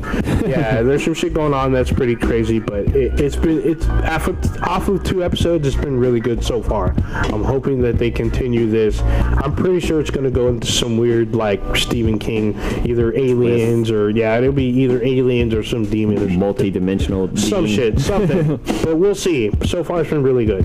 So all right, you guys want to wrap it up? Yeah, let's wrap it up. Wrap it up like some of these video games that Cronus owns. Oh, yeah. It's more like the movies he's got. All right, Cronus, what you got populating this weekend? I gotta fix my fucking bullshit ass BMW X5 again. God damn. Again? Let me just tell you a quick fucking story, all right? So, like the other day, I was driving home and I heard a pop, and it was like literally like the left to get you to in the Oakland? street. No. I wasn't in Oakland this time. I heard a pop. It was like me and I think it was just me in the car. It was me and my little one too. I think it was me and the little one. And I was like, fuck. And then I looked behind me and there's like water just like pouring out of my car. So I'm like, but luckily I was like literally less than a quarter mile from my house. So I got to my house and then I had to wait for the car to cool down. And I look and sure enough, another fucking water hose, coolant hose like blew on my fucking car. So I'm like, all right, we'll wait for it to cool down, look and find out which one it is, order it online. Oh, actually I call a place that's local to me in Berkeley to get this fucking hose because the thing that it was like on one end it's like a proprietary like click lock fucking thing, so I can't just like slap on a fucking hose clamp. That's like an easy thing to do. If you have an older car, you can just cut a hose and just slide it right over and just buy like a 50-cent clamp or fucking or reuse your old clamp or that one. It's super easy, but in fucking BMWs, like they're not like that. It's fucking stupid. So I order it from a place in Berkeley. I ride down my motorcycle today, pick up the part. I go to replace it today, and I'm trying to get like the old part off, and I finally get it off, and I look, and the fucking part that it was connected to fucking totally just broke off. Oh fuck, dude! And it's an auxiliary water pump. So I'm like, fuck. When I gotta fucking order another water pump, for this shit. And it's just like, this fucking car is like nickel and diming me to death. And it's like nothing. I've only had like one thing that's been like over $200 that happened to this car. You know what I mean? But it's been so fucking frequent, especially lately. It's been incredible. It's like it's one thing after the other. Like just like fucking broke. So the X5 is fucking done. Like once I fix this shit and I fix a couple other things, I'm selling the shit. and I'm getting another fucking vehicle, and it's just like, this is like the least reliable car. If you see an E70 fucking X5 with a fucking V8, don't fucking buy it. Don't fucking buy it. Like, they all have so many fucking problems, and that's like the main problems that I had was the goddamn the valve seals going out. I was gonna say the valves. For the vast majority of people, the valve seals going out, that's like $7,000. $7,000 to repair that shit. I did it myself. It took a long time, but I did it myself, and that part's fine. And there's also another thing with like a whole bunch of like water leaks inside the engine, which I fixed proactively when I fixed the valve seals. But now I have all these fucking hose leaks, and it's fucking bullshit. You know why? Because these hoes aren't loyal. These holes. Oh, damn. Hoes are not loyal. But I'll get a new car. I'm not sure if I'm gonna go with like a Lexus or an Infiniti yet, but I want to go with an Infiniti because they're like the one that I want to get is more exciting to drive. But reliability-wise, Lexus is the way to go. they're just way more boring looking. Yeah. And the driving experience isn't that great for an SUV anyway. Other than that. That's all I got. We're probably not gonna work on the Infinity base this weekend. It's supposed to rain like pretty heavy starting. It's raining tomorrow. Yeah. Tomorrow, yeah. Like I think they're saying there's gonna be snow up in the hills, like They're saying this might be snow like in the valley. I'm like, are you fucking like early morning? It's 49 degrees right now. Yeah, it's 39. 39. Yeah. I'm about to say. So I wouldn't be surprised if it snows somewhere near me. Yeah, So. they're saying it's supposed to rain through Saturday, maybe even up to Sunday, so could be bad. Oh, Ninja, what you got going on this weekend? Weeb hunting. I'm weeb hunting with Prodigy. We're probably gonna dual cast. He will probably stream on Twitter, and I'll probably do it to our YouTube channel so you can see us live. Okay. Doing some hunting. We gotta just work out the Twitch, logistics. Well, he'll Twitch. Okay, yeah. He'll Twitch, and I'll have it on YouTube so you can see like his perspective. Good idea. So his perspective will be on Twitch, and my perspective will be on YouTube, and you'll see us like you'll be able to see us yell at each other or whatnot. I'm playing Modern Warfare still. I still haven't finished all these other like fucking single player games, and then just watching what is it? The Outsiders. Looking forward to that, and then I'm watching this Deathstroke probably tonight. Dude, you gotta check it out. I'm gonna see this shit. Good. Blue sold me on that. I'm watching that shit tonight. But other than that, He'd be fucking people up.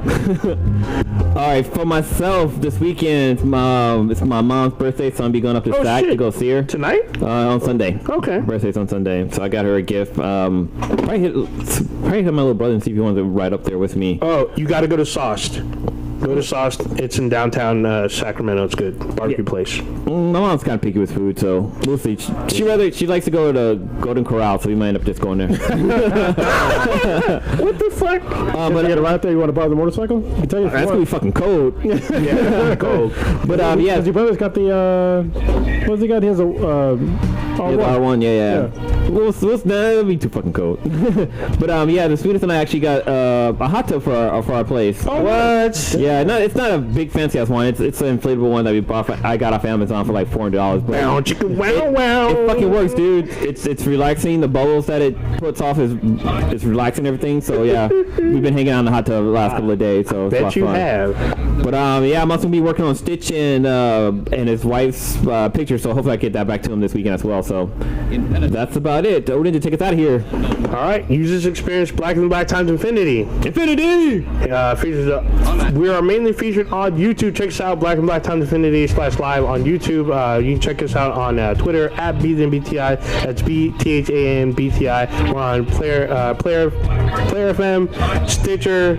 We're on Radio Republic, and now we're on Spotify. And check out our official website, BThanBTI. Might as well slow it down now. We fucked it up. Yeah, we fucked It's it up. all good. I guess we gotta remix it. I fucked it up. That's all good. I didn't give you guys enough time. I'm sorry. That's all good. There you go. But we have an official website, pinheadproductions.com /BTI. It's still fine. There's still I still content need on to there. add my description on there. Be on the lookout for the Golden Eggplant. We'll put all the information out there. The link will be out so that you can go on there. You'll be able to vote as many times as you want. But at the very end, there will be like a feedback thing. Leave your feedback because there's a specific question. Answer it so we can better improve our podcast for the rest of you guys for the rest of the year 2020. Check us out also on Amazon. We have more dankness. We have an app on Amazon. Download that and let us know. We go, what? You're gonna eat up all the time again. That's fine. We have all this time, but it's all good. Check us out. Peace and BTI. Shout out to Bunny Man for all the comics. I haven't gone through them yet, but he gave me a long box and a short box full of comics. Shit. There you go.